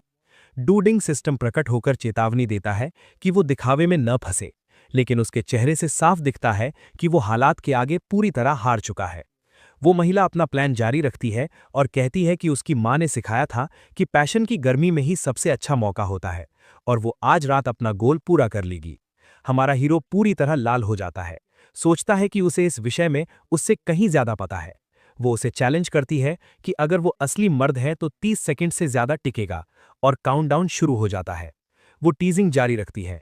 पूरी तरह डेस्परेट होकर हमारा प्रोटैगनिस्ट महसूस करता है कि कंट्रोल हाथ से निकल रहा है। आखिरकार वो हार मानने लगता है, कहता है कि वो कुछ गलत करने वाला है। तभी डूडिंग सिस्टम चेतावनी देता है कि अगर उसका उससे बच्चा हो गया तो वो उसे बच्चे के जन्म तक कैद कर लेगी। साथ ही सिस्टम पूछता है कि फिर वो मिशन कैसे पूरा करेगा। ये बात ठंडे पानी की तरह उस पर गिरती है। वो पीछे हटता है और समझाता है कि जो बहुत रिजिड होता है वो आसानी से टूट जाता है और उसे जिम्मेदारी लेनी होगी। विलेनिस उसकी बातों से पूरी तरह उलझ जाती है। डिंग कहता है कि वो जानता है कुछ ना कर पाना बुरा लगता है, लेकिन उसे नतीजों के बारे में सोचना होगा। सिस्टम उसे याद दिलाता है कि कूफू उसका इंतजार कर रही है।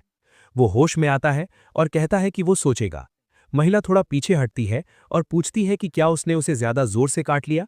बेबस हमारा हीरो सोचता है कि इतनी डिटर्मिन्ड लड़की को कैसे रोके। तभी उसे एक बेहद जरूरी बात याद आती है। उसे याद आता है कि उसका कबीला पार्टनर की एनर्जी अब्जॉर्ब करता है और अगर उसने पहले खाना नहीं खाया तो गेम ओवर है। ये सोचकर वो जोर से चिल्लाता है कि वो भूखा है और खाना चाहता है। महिला चौंक जाती है और माफी मांगती है कि उसने उसे खाना देना भूल गई, जिससे वो मर ही जाता। वो विजयी मुस्कान के साथ ग्रिन करता है और डूडिंग सिस्टम उसकी ब्रिलियंट आइडिया पर उसे बधाई देता है। विलेनिस उठती है और उसे वहीं रुकने को कहती है, ये कहते हुए कि वो शिकार करने जा रही है। पल भर में वो गुफा से गायब हो जाती है। वो भागने के बारे में सोचता है, लेकिन डिंग चेतावनी देता है कि अगर वो लौटी और वो वहां नहीं मिला तो वो गया। निराश होकर प्रोटैगनिस्ट कहता है कि भागा तो भी मरेगा, रुका तो भी मरेगा। वो सिस्टम के साथ बैठकर विलेनिस के पास्ट की किसी वीक स्पॉट की तलाश करता है। जंगल में वो महिला एक विशाल टाइगर देखती है और तुरंत कॉम्बैट की तैयारी करती है। जानवर दहाड़ता है और उस पर झपटता है, लेकिन वो जरा भी नहीं डरती। एक ही पंच में वो अपनी अपसर्ड ताकत दिखाकर टाइगर को गिरा देती है। वो पेड़ की एक डाल तोड़ती है और कहती है कि उसके पास समय नहीं है, उसे जल्दी लौटना है। वो टाइगर लेकर वापस आती है और पूछती है कि वो कौन सा हिस्सा खाना चाहेगी, लेकिन तभी वो कुछ देखती है। युवनी नदी के किनारे आराम से मछली पकड़ रहा होता है। उसे पता नहीं होता कि 3 औरतें पास ही छिपकर उसे देख रही हैं। अचानक वो एक मछली पकड़ लेता है, तभी उसे फुसफुसाहट सुनाई देती है और वो सोचता है कि वे क्या बात कर रही हैं। डूडिंग सिस्टम अनुवाद करता है कि वे इस बात पर चर्चा कर रही हैं कि वो कितना टेस्टी है। सिस्टम उसे चेतावनी देता है कि वो उसे छोड़ने वाली नहीं है। हमारा हीरो कूल बनते हुए कहता है कि एक मछली डिनर के लिए काफी नहीं है। वो दूसरी पकड़ने का नाटक करता है, लेकिन असल में जमीन से मछली उठाता है। अगले ही पल वो दौड़ पड़ता है, मछली पकड़े हुए। तीनों महिलाएं जंगल में उसका पीछा करने लगती हैं। वो सोचता है कि उसे स्किल्स के लिए पॉइंट्स जमा करने होंगे, वरना वो पूरी तरह गया। डिंग चेतावनी देता है कि वो अब सिर्फ 13 कदम दूर है। अंधेरे जंगल में ली युअनी घबरा जाता है। अफरा तफरी में वो ठोकर खाकर मुंह के बल गिर पड़ता है। अब वो जमीन पर पड़ा है और वे सिर्फ 9 कदम दूर है। निराश होकर वो सोचता है कि अब यही अंत है। वो उठने की कोशिश करता है और डिंग स्टेप्स का काउंटडाउन जारी रखता है। 3 कदम। डर से उसकी हालत खराब हो जाती है। अचानक स्लाइसिंग की आवाज आती है। वो सोचता है कि शायद वे उस तक पहुंच गईं। वो इतना डरा होता है कि देखने की हिम्मत भी नहीं करता। ड्यूडिंग सिस्टम उसे सिर घुमाने को कहता है। बहुत सावधानी से वो गर्दन मोड़ता है। वो देखता है कि तीनों महिलाएं जमीन पर पड़ी हैं, लेकिन उनके सिर नहीं है। तभी एक रहस्यमयी साया उनके पीछे प्रकट होता है। काले बालों और लाल आंखों वाली एक महिला सामने आती है और पूछती है कि वो गुफा से क्यों निकल गया। डिंग चेतावनी देता है कि उसके इमोशंस पूरी तरह आउट ऑफ कंट्रोल हैं और वो 3 सेकंड में फट जाएगी। उसके हाथ से खून टपक रहा होता है और उसके नाखून बाहर निकल आते हैं। वो कहती है कि उसके पास कोई और रास्ता नहीं है और काउंटडाउन शुरू हो जाता है। लेकिन जब गिनती 2 पर पहुंचती है, हमारा प्रोटैगनिस्ट दौड़कर उसे गले लगा लेता है। महिला पूरी तरह स्तब्ध रह जाती है। अचानक मिले इस हग से वो गहरे लाल हो जाती है, उसकी आंखें चमक उठती हैं। हमारा हीरो उसे समय पर बचाने के लिए धन्यवाद देता है। वो हैरान होकर बस इतना पूछती है, क्यों? ली युआनी उसे वो मछली दिखाता है जो उसमें पकड़ी थी और कहता है कि ये खास तौर पर उसके लिए है। लड़की शर्म से लाल हो जाती है और पूछती है कि क्या ये मछली सच में उसी के लिए है। हमारा प्रोटैगनिस्ट कहता है कि वो एक आदमी है और सिर्फ उसी पर निर्भर होकर नहीं रह सकता, उसे ही उसकी देखभाल करनी चाहिए। तभी लड़की को एहसास होता है कि वो भाग नहीं रहा था, बल्कि उसके लिए शिकार कर रहा था, और वो इसकी पुष्टि भी करता है। वो उसे फिर से गले लगा लेती है और गलत समझने के लिए माफी मांगती है।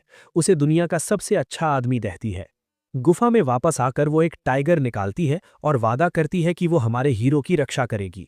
इस बीच हमारा लड़का मेज के पास बैठा सोचता है कि अगर वो भाग गया होता तो उसका भी वही हाल होता जो इस वक्त काटे जा रहे टाइगर का है। लड़की उसे कच्चे मांस का टुकड़ा देती है, लेकिन वो डर जाता है और बस घर जाना चाहता है।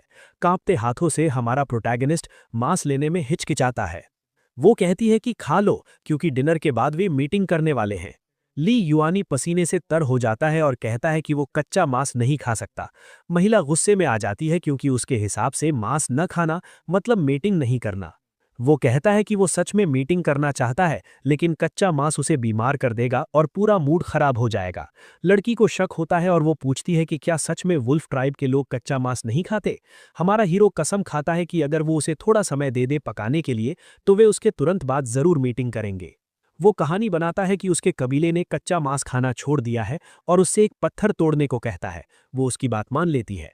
वो पत्थर को पैन का शेप देने लगती है, जबकि हमारा लड़का एक कटोरा ले आता है। ली युआनी गुफा के अंदर बहते झरने से पत्थर के पैन में पानी भरता है। फिर वो सिस्टम से पूछता है कि पके मांस के लिए सीजनिंग ठीक है या नहीं, और डाउडिंग उसे एक पॉइंट में मिलने वाला सीजनिंग पैकेट दिखाता है। इधर लड़की लकड़ियों का ढेर लेकर लौटती है, काफी इम्पेशेंट दिखती हुई। वो मछली के लिए मदद मांगता है, लेकिन वो बस यही जानना चाहती है कि वे मीटिंग कब करेंगे। हमारा हीरो पत्थर के पैन को दूसरे पत्थरों पर रखकर एक अस्थायी स्टोव बना देता है। लड़की जमीन पर बैठ जाती है और फिर पूछती है कि क्या तैयार हो गया। वो कहता है कि बस होने ही वाला है और भरोसा दिलाता है कि ज्यादा देर नहीं लगेगी। एमसी हवा से लाइटर निकालता है और लकड़ियों में आग लगा देता है। आग देखकर लड़की पूरी तरह चौंक जाती है, उसकी आंखें फैल जाती हैं। वो डरकर पीछे कूद जाती है जैसे ही आग जलती है। इधर हमारा हीरो खुशी खुशी गुनगुनाता हुआ पत्ते से पैन हिलाता रहता है, लेकिन डिंग उसे गाना बंद करने को कहता है और डेंग टिंग शुआन की ओर देखने को बोलता है, जिसके आसपास एक सिनिस्टर वाइब है। वो डर से कांप रही होती है और उसके चेहरे पर फ्रेंडली एक्सप्रेशन नहीं होता। हमारा प्रोटैगनिस्ट पूरी तरह कंफ्यूज हो जाता है और पसीने से नहा जाता है। वो उस पर आरोप लगाती है कि उसने ये सब सिर्फ आग जलाने और उसे खत्म करने के लिए किया है। धुएं से उसे खांसी आने लगती है और वो काफी सिक लगती है। तभी हमारे हीरो को समझ आता है कि वो आग से डरती है। उसे लगता है कि कच्चा मांस ना खाने की उसकी बात झूठ थी। वो उस पर मारने की कोशिश का आरोप लगाती है, जबकि वो सोचता है कि उसने अपने दिमाग में कोई बिट्रेयल ड्रामा बना लिया है। टिंग शुआन उठती है और डार्क ऑरा के साथ उसकी ओर बढ़ती है, लेकिन हमारा प्रोटैगनिस्ट उसका हाथ मजबूती से पकड़ लेता है। वो उसे अपनी ओर खींचता है और समझाता है कि पैन में मांस पकाने का यही एक तरीका है। आग और उसकी बातों से वो थोड़ी शांत हो जाती है। वो उसके चेहरे को छूता है और जोड़ता है कि गुफा अब ज्यादा उजली है, इसलिए वो उसका सुंदर चेहरा देख सकता है। हाथों में हाथ डाले चलते हुए वो सोचती है कि क्या वो सच में उसे खत्म नहीं करना चाहता। हमारा हीरो कहता है कि अगर उसे आग पसंद नहीं है तो वो अच्छे से बैठकर आराम करे। ली युआनी पास पड़ी कुछ टहनियां उठाता है, दो चुनकर मजाक करता है कि ये सबसे सुंदर चॉपस्टिक्स हैं। कुछ देर बाद पत्थर के पैन में मछली का स्ट्यू तैयार हो जाता है। वो समझाता है कि पहले मछली का पेट खाना चाहिए, लेकिन टिंग शुआन चॉपस्टिक्स को टेढ़ा मेढ़ा पकड़ती है और कंफ्यूज दिखती है। वो खाना उठाने की कोशिश करती है, लेकिन सिर्फ सॉस में चिपो पाती है। वो कहता है कि ऐसे नहीं पकड़ते और उसे सिखाने की बात करता है। उसके हाथ से साफ पता चलता है कि उसे चॉपस्टिक्स का कोई अनुभव नहीं है। वो पीछे से उसे हल्के से पकड़ता है और उंगलियों की सही पोजीशन दिखाता है।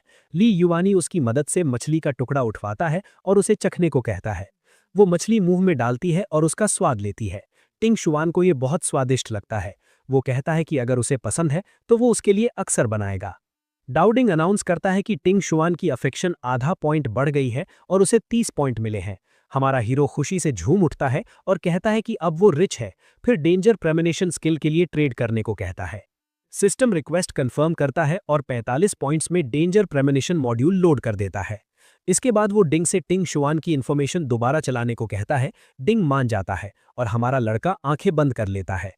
उसे पता चलता है कि वो डार्क ट्राइब और ह्यूमन की हाफ ब्रीड है और बहुत छोटी उम्र में ऑर्फन हो गई थी। माता पिता के जाने के बाद वो बहुत रोई, उन्हें पुकारती रही। हाफ ब्रीड होने के कारण उसे कहीं अपनाया नहीं गया और कई बार भूख से मरने के कगार पर पहुंची। इस कठिन बचपन ने उसे जो भी मिले खाने और सिर्फ सर्वाइवल इंस्टिंक्ट पर जीने को मजबूर किया। इसी वजह से बड़ा होकर उसकी सबसे बड़ी चाह रिप्रोडक्शन बन गई। वो उससे पूछती है कि वो रो क्यों रहा है। हमारा प्रोटैगनिस्ट भावुक होकर कहता है कि उसकी कहानी बहुत ट्रैजिक है। वो आंसू पूछता है लेकिन आंखों में गहरी दृढ़ता होती है। ली युआनी उसे कसकर गले लगाता है और वादा करता है कि अब वो कभी अकेली नहीं भटकेगी। टिंग शुआन गले लगना स्वीकार करती है, बहुत खुश और शर्माई हुई लगती है। इसके साथ ही उसकी अफेक्शन एक और पॉइंट बढ़ती है और उसे 60 पॉइंट मिलते हैं। हमारा एमसी सोचता है कि ये मिशन तो पीस ऑफ केक है, टिंग शुआन को गले लगाए हुए। इधर रात में ट्राइब स्क्वायर दिखाई देता है। वहां कूफू कुछ लोगों से बहस कर रही होती है जो कहते हैं कि उन्होंने ली युआनी को ढूंढने लोग भेज दिए हैं। लाल आंखों से वो उन पर आरोप लगाती है कि उन्होंने जानबूझकर उसके मास्टर को चोट पहुंचाई है। अचानक एक अजनबी घर के दरवाजे पर खड़ा ये सब देखता है। वो सोचता है कि कहानी गलत हो गई है क्योंकि उसे कूफू को बचाना था, ना कि उसे अकेले लौटते देखना। गुफा में टिंग शुआन हमारे हीरो की बाहों को कसकर पकड़े होती है। वो उसके ऊपर चढ़ जाती है और खाने के बाद मीटिंग के वादे की याद दिलाती है। प्यार भरी नजर से वो कहती है कि वो उससे ढेर सारे बच्चे चाहती है। ली युआनी पूछता है कि क्या वो चाहती है कि उनके बच्चे भी वही प्रेजुडिस झेलें जो उसने झेला। उसकी बात उसे गहराई से लगती है और वो रुक कर सोचने लगती है। फिर उठकर सस्पिशियस होकर पूछती है कि उसे उसके पास्ट के बारे में कैसे पता। वो समझाता है कि डार्क ट्राइब रिप्रोड्यूस नहीं कर सकता, इसलिए वो हाफ ब्रीड होगी। टिंग शुआन मान लेती है कि वो दुनिया के प्रेजुडिस को जानती है और खड़ी हो जाती है। आखिर में वो कहती है कि वो ठंडा दिमाग करने बाहर जा रही है और अभी मीटिंग नहीं होगा। वो गुफा छोड़ देती है। ली युआनी राहत की सांस लेता है कि उसने हालात संभाल लिए, लेकिन डिंग गुस्से में प्रकट होता है और कहता है कि घर पर बड़ी समस्या है। वो पूछता है क्या हुआ। सिस्टम बताता है कि कूफू का करप्शन वैल्यू तेजी से लिमिट की ओर बढ़ रहा है। वो घबरा जाता है और पूछता है कि डिंग ने पहले क्यों नहीं बताया। वो तुरंत लौटने को कहता है। डिंग चेतावनी देता है कि पैदल जाना देर हो जाएगा और टेलीपोर्ट करेगा। हमारा प्रोटैगनिस्ट जल्दी करने को चिल्लाता है। सिस्टम ऑकवर्ड होकर कहता है कि टेलीपोर्ट का स्पेशल रिक्वायरमेंट है 50 पॉइंट्स। ली युआनी गुस्से से भर जाता है, लेकिन डिंग कहता है कि ये मेन सिस्टम का रूल है। दांत पीसते हुए वो टेलीपोर्ट खरीदने के लिए मान जाता है। कबीले में वापस लंबे सफर के बाद हमारा हीरो और सिस्टम पहुंचते हैं। डिंग अराइवल अनाउंस करता है और ली युआनी गंभीर नजर से हालात देखता है। वो मेन स्क्वायर में भारी भीड़ देखकर घबरा जाता है। बिना समय गवाए वो चिल्लाता हुआ आगे बढ़ता है कि वो लौट आया है। वहां वो कूफू को एक बुरी तरह पिटे हुए वॉरियर को कॉलर से पकड़े देखता है। वो उसका नाम चिल्लाता है और बताता है कि वो ठीक है। कूफू उसे देखकर स्तब्ध रह जाती है और उस आदमी को छोड़ देती है। सिस्टम बताता है कि उसका करप्शन वैल्यू घट गया है। दाढ़ी वाला आदमी ली युआनी से उसके स्लेव के रेबेलियस बिहेवियर पर सवाल करता है, लेकिन हमारा हीरो पलट कर कहता है कि उसके वॉरियर कमजोर और बेकार हैं। वो उसके मुंह पर कहता है कि जब उसे पकड़ा गया तब भी वे पूरी तरह यूजलेस थे। मामला निपटाकर वो कूफू का हाथ पकड़ता है और घर चलने को कहता है। लोग बस देखते रह जाते हैं। कूफू का चेहरा लाल हो जाता है, उनके हाथ प्यार से जुड़ जाते हैं। डिंग अनाउंस करता है कि उसकी अफेक्शन बढ़ी है और उसे 60 पॉइंट मिले हैं। दूर से कहानी का ओरिजिनल प्रोटैगनिस्ट ये सब देखता है और शिकायत करता है कि हमारा हीरो एलिमिनेट नहीं हुआ। राइवल सिस्टम उसे शांत रहने को कहता है और बताता है कि स्टोरी ऑथेंटिक है। साइड कैरेक्टर प्लॉट को नजरअंदाज कर जंगल में दूसरी लड़की के पीछे जाने का फैसला करता है। इधर रात गांव पर छा जाती है, रहस्यमय माहौल के साथ। पेड़ पर बैठी जेन यही सोचती है कि ली युआनी डार्क ट्राइब से कैसे बच निकला। सांप ट्रांसफॉर्म होने लगता है, उसकी सुंदर टांगे दिखाई देती हैं। जेन यही समझ नहीं पाती कि इतना यूजलेस मास्टर ये कैसे कर गया। स्क्वायर में दाढ़ी वाला आदमी गुस्से से चिल्लाता है कि किडनैपिंग एक झूठ था। वो ली युआनी पर छिपने का आरोप लगाता है और कसम खाता है कि अब उसकी परवाह नहीं करेगा। बाद में ली युआनी के घर में माहौल थोड़ा टेंस हो जाता है। वो और कूफू चुपचाप एक दूसरे को देखते हैं। कूफू का चेहरा लाल हो जाता है। मेज पर बैठी वो सोचती है कि वो उसे ऐसे क्यों देख रहा है। ली युआनी उसका कंधा छूता है। वो चौंक जाती है और शर्माकर खड़ी हो जाती है। वो पूछता है कि वो फिर नर्वस क्यों हो रही है जब वे ठीक से मिल रहे थे। शर्माते हुए कूफू कहती है कि कुछ नहीं और उसके लिए खाना बनाने की पेशकश करती है। वो सोचता है कि क्या वो नाराज है, लेकिन डोडिंग बताता है कि उसकी अफेक्शन बढ़ रही है। मुस्कुराकर वो समझ जाता है कि शायद वो उसे पसंद करने लगी है और स्ट्रैटेजी बदलने का फैसला करता है। अचानक सिस्टम जोर से फ्लैशिंग करने लगता है। डोडिंग चेतावनी देता है कि दूसरी विलेनिस गुफा लौट आई है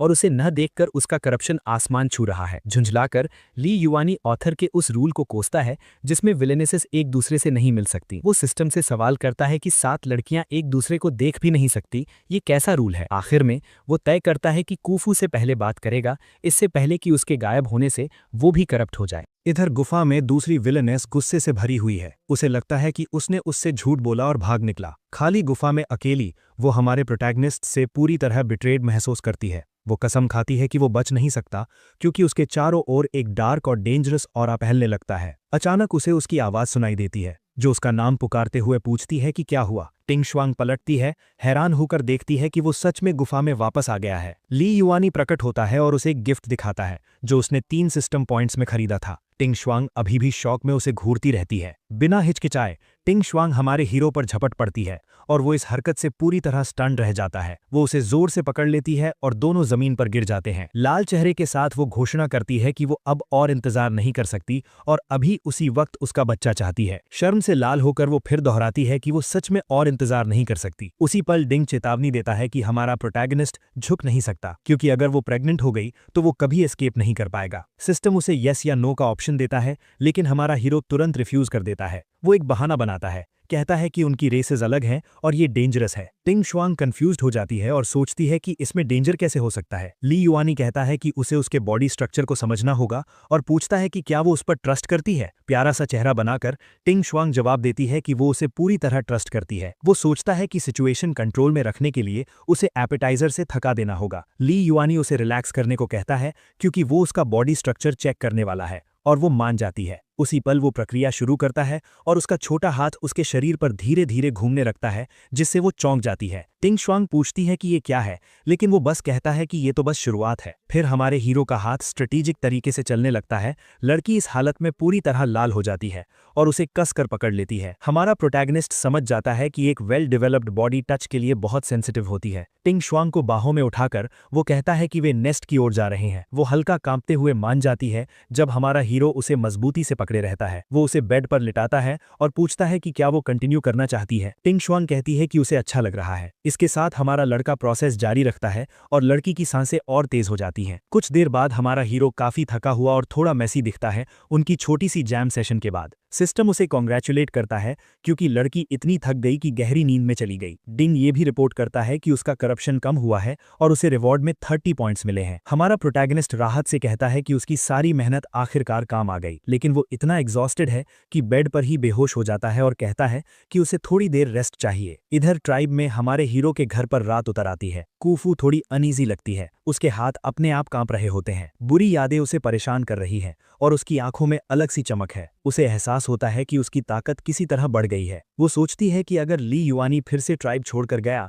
तो वो कैसे गायब हो गया। उसे ये सब बहुत अजीब लगता है। जेनी को ये पूरा हालात काफी इंटरेस्टिंग लगते हैं और मुस्कुराते हुए देखती रहती है। हमारा हीरो आग जलाता है। टिंग शुआंग थोड़ी कंफ्यूज्ड होकर जागती है और पूछती है कि क्या हुआ। वो समझाता है कि वो थक गई थी और सो गई और पूछता है कि क्या अब वो रेस्टेड महसूस कर रही है। लड़की खुशी से उसे गले लगा लेती है और कहती है कि वो उसे कभी छोड़कर नहीं जाएगी, लेकिन पूछती है कि क्या वो जा रहा है। वो कंफर्म करता है कि उसे ट्राइब वापस जाना होगा क्योंकि उसके दोस्त वरिड हैं। वो उसे काम करता है, कहता है कि उसे पता है वो कहाँ रहता है, इसलिए वो भाग नहीं सकता। फिर पूछता है कि क्या उसे वो सब पसंद आया और क्या वो थोड़ा और चाहती है। टिंग शुआंग तुरंत हाँ कह देती है तो वो उससे कहता है कि उसे कुछ समय के लिए वापस जाने दे। हमारा प्रोटैगनिस्ट कसम भी खाता है कि वो भागेगा नहीं।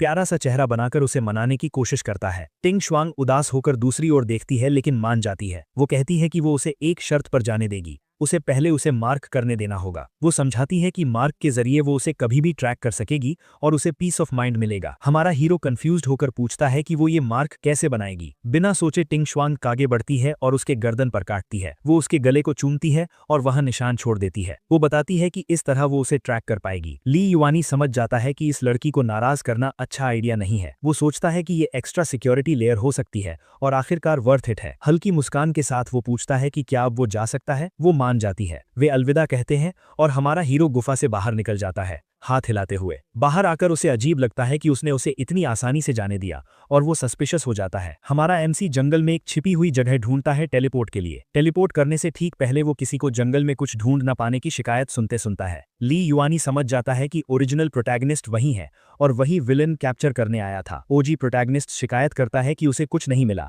और उसका सिस्टम उसे सर्च छोड़ने के लिए मना करता है। ली युआनी समझता है कि उसके राइवल के पास भी सिस्टम है, इसलिए विलन पहले नहीं मिली। वो सोचता है कि वो ओरिजिनल हीरो से कम्पीट नहीं कर सकता और जाने का फैसला करता है, लेकिन फिर वो सोचता है कि उसका राइवल ज्यादा हैंडसम है और उसका सिस्टम भी बेहतर है, और वो परेशान हो जाता है। रीमार्क खुद से बड़बड़ाता है कि उसे इस मैस की जिम्मेदारी लेनी होगी। वो तय करता है कि वो बस भाग नहीं सकता और सिस्टम से वापस भेजने को कहता है। इधर विलेनस बेड पर लेटी हुई बोर हो रही होती है। अचानक उसे कदमों की आवाज सुनाई देती है और वो उठकर देखती है। उसी पल ली युआनी मुस्कुराते हुए प्रकट होता है और कहता है कि उसे कुछ इंपॉर्टेंट याद आ गया था। टिंग शुआंग बहुत खुश हो जाती है और पूछती है कि क्या वो वापस इसलिए आया क्योंकि वो उससे दूर नहीं रह पाया। हमारा लड़का उसे गले लगाता है और कंफर्म करता है कि वो उसे अकेला छोड़ने का ख्याल बर्दाश्त नहीं कर सका। वो कहता है कि जाने से पहले वो उसे वो नया आउटफिट पहनते देखना चाहता था जो उसने ढूंढा था।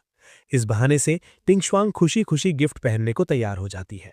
थोड़ी देर बाद वो काली ड्रेस में बाहर आती है और ली युआनी पूरी तरह स्पीचलेस रह जाता है। वो पूछता है कि क्या उसे ह्यूमन रेस के कपड़े पसंद आए। टिंग शुआंग कहती है कि उसे उससे मिलने वाली हर चीज पसंद है। सिस्टम एक बड़ा पॉइंट रिवॉर्ड अनाउंस करता है।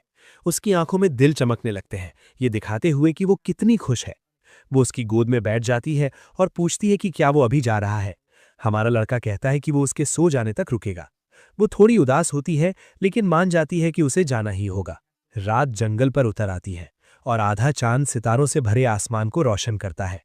ओजी प्रोटैगनिस्ट सोचता है कि सर्च जारी रखना रिस्की है और अभी के लिए चला जाता है। वो तय करता है कि बाकी लड़कियों को ढूंढेगा और बाद में इस विलेनेस को कैप्चर करेगा। सिस्टम की सहमति से वो टेलीपोर्ट करता है और जंगल से गायब हो जाता है। गुफा में हमारा हीरो टिंग शुआंग को देखता है जो गहरी नींद में सो चुकी है। सपने में वो कुछ शब्द बुदबुदाती है। वो सिस्टम खोलता है और टेलीपोर्ट एक्टिवेट करता है। एक पल में हमारा एमसी गायब हो जाता है, टिंग शुआंग को पीछे छोड़ते हुए। ली युआनी अपने घर के सामने प्रकट होता है। वो चारों ओर देखता है और राहत महसूस करता है कि किसी ने उसे आते नहीं देखा। लेकिन वो देखता है कि घर में अभी भी रोशनी है, यानी कूफू जाग रही है। चलते हुए ज़ेनी दूर से उसे देखती रहती है। उसकी क्यूरियोसिटी ली युआनी को लेकर और बढ़ जाती है। वो सोचती है कि वो इतनी एडवांस मैजिक कैसे इस्तेमाल कर सकता है। ली युआनी दरवाज़ा खोलता है और अंदर जाता है। अंदर वो कूफू को फॉक्स फॉर्म में फर्श पर सोता हुआ पाता है। उसकी मौजूदगी महसूस होते ही वो तुरंत नॉर्मल फॉर्म में लौट आती है। ली युआनी पूछता है कि वो बेड पर नहीं फर्श पर क्यों सो रही है। वो मछली देखकर सोचती है कि वो अभी भी कमजोर है, इसीलिए सिर्फ 2 ही पकड़ पाया। कूफू बताती है कि डिनर तैयार है, लेकिन ली युआनी उसे परोसने से रोक देता है। गंभीर आवाज में वो पहले पूछता है कि वो फर्श पर क्यों सो रही थी। अजीब सी मुस्कान के साथ कूफू कहती है कि वो बस आदतन ऐसे सोती है। ली युआनी बताता है कि उसे सॉफ्ट बेड पसंद है और उससे झूठ बोलने का कोई मतलब नहीं। वो उसके सिर पर हाथ फेरता है और कहता है कि अब से बेड पर बिना डरे सोए। कूफू पूरी तरह फ्लस्टर्ड हो जाती है और सोचती है कि वो हाल ही में इतना अजीब बिहेव क्यों कर रहा है। अपने टफ गाय एक्ट को बनाए रखने के लिए वो कहता है कि वो खुद खाना परोसेगा ताकि वो पॉइजन न मिला दे। हमारा एमसी किचन की ओर जाता है और कूफू उसके पीछे पीछे देखती हुई जाती है। वो सोचती है कि वो बदला नहीं है, लेकिन पहले जितना क्रूअल भी नहीं रहा, जो राहत की बात है। सिस्टम अनाउंस करता है कि उसकी अफेक्शन बढ़ी है और हमारे हीरो को 5 पॉइंट्स मिलते हैं। ली युआनी हैरान होकर कहता है कि उसे अब समझ नहीं आता कि वो क्या सोच रही है। डोडिंग कहता है कि वो अच्छा कर रहा है और उसे लेवल अप करने के लिए ऐसे ही चलते रहने को कहता है। आत्मविश्वास से भरकर ली युआनी खाना परोसता है और कूफू को बैठकर खाने का आदेश देता है, वरना ट्रबल होगा। वो ओबे करती है। वो कहता है कि उसे अपने घर में किसी को भूखा रहना पसंद नहीं। कूफू चॉपस्टिक्स पकड़े चुपचाप सिर हिला देती है। घर के बाहर ज़ेनी दोनों को डिनर करते देखती रहती है। अचानक ली युआनी को गर्दन पर जोर की खुजली महसूस होती है, जहां टिंग शुआंग ने काटा था। कूफू उसका रिएक्शन देखकर क्यूरियस हो जाती है। वो अचानक मेज पर जोर से हाथ मारती है और खड़ी हो जाती है, जिससे ली युआनी चौंक जाता है। उसका सिक्स्थ सेंस जाग जाता है। कूफू उसके गर्दन पर निशान देख लेती है। गुस्से में वो चिल्लाकर पूछती है कि उसे किसने मार्क किया। वो डार्क ट्राइब की ऑरा पहचान लेती है। हमारा प्रोटैगनिस्ट समझ जाता है कि कूफू सच में बहुत नाराज है। वो कहानी बनाता है कि उसे पकड़ लिया गया था और काटा गया, लेकिन वो भाग निकला। वो चेतावनी देती है कि अब डार्क ट्राइब की नज़र उस पर है और वो उसे मेटिंग के लिए मजबूर करेंगे। वो बोर्ड सा चेहरा बनाता है, ये समझते हुए कि उसकी एनालिसिस सही है। वो फिर मेज पर जोर से हाथ मारती है, गंभीर आवाज में कहती है कि उन्हें ट्राइब से बहुत दूर किसी सेफ जगह जाना होगा। ली युआनी सवाल करता है तो वो समझाती है कि दूसरे ट्राइब्स का मार्ग कितना खतरनाक होता है। वो चॉपस्टिक्स मेज पर रख देता है और उसे घूर कर पूछता है कि क्या वो उसके हमेशा के लिए आज़ाद ना रहने से डर रही है। शर्माते हुए कूफू बुदबुदाती है कि वो बस उसे चोट लगते नहीं देखना चाहती। सिस्टम पूरी तरह कंफ्यूज रह जाता है। मुस्कुराकर हमारा प्रोटैगनिस्ट उसकी लॉयल्टी की तारीफ करता है और डिनर खत्म करने को कहता है। कूफू चुप रहती है। वो कहता है कि वो थका हुआ है और कल बात करेगा। वो सोचता है कि उसे शांत रखना होगा ताकि वो दूसरी विलेनेस के बारे में ना जान पाए। रात में आधा चांद आसमान रोशन करता है जब वो कैंडल बुझाता है। ली युवानी बेड के किनारे बैठता है जहां कूफू फॉक्स फॉर्म में शांति से सो रही होती है। वो उसे देखता है और सोचता है कि वो कितनी कोजी लग रही है। वो खुद को रोक नहीं पाता और उसके नरम फर पर हाथ फेरने लगता है। वो उसे गले लगाता है और सोचता है कि उसका फर कितना कम्फी है और मन में आता है कि वुल्फ बनना कैसा लगेगा। कूफू अचानक जाग जाती है, पूरी तरह एम्बैरेस्ड होकर सोचती है कि वो उसे कहाँ छू रहा है। वो मौके का फायदा उठाने का सोचता है। कूफू उससे टेल के बेस को छूने से रोकने को कहती है क्योंकि उसके पूरे शरीर में गूज़बम्स आ जाते हैं। हमारा लड़का जारी रखता है और वो सोचती है कि अगर वो नहीं रुका तो उसका शरीर अजीब महसूस करेगा। उसका हाथ फॉक्स गर्ल के सॉफ्ट फर पर फिसलता रहता है। हर टच पर वो सिहर जाती है। कूफू अब और बर्दाश्त नहीं कर पाती और एक प्यारी सी आवाज निकाल देती है। ली युआनी पूछता है कि क्या उसे पेटिंग से अनकंफर्टेबल लग रहा है। तभी सिस्टम अनाउंस करता है कि उसकी अफेक्शन बढ़ी है और उसे पॉइंट्स मिले हैं। डोडिंग बेहद खुश होकर अनाउंस करता है कि नए पॉइंट्स के साथ सिस्टम शॉप अपडेट हो गया है। ली युआनी सिस्टम स्क्रीन की तरफ देखता है जो अब पहले से कहीं ज्यादा स्लिक और मॉडर्न दिख रहा है। शॉप अब लेवल 2 पर है और इन्वेंट्री में नए आइटम्स जुड़ गए हैं जिनमें से वो चुन सकता है। छोटी फॉक्स उसके और पास सिमट जाती है, ये सोचते हुए कि शायद वो पागल हो रही है क्योंकि उसके इतने करीब रहकर उसे इतना अच्छा लग रहा है।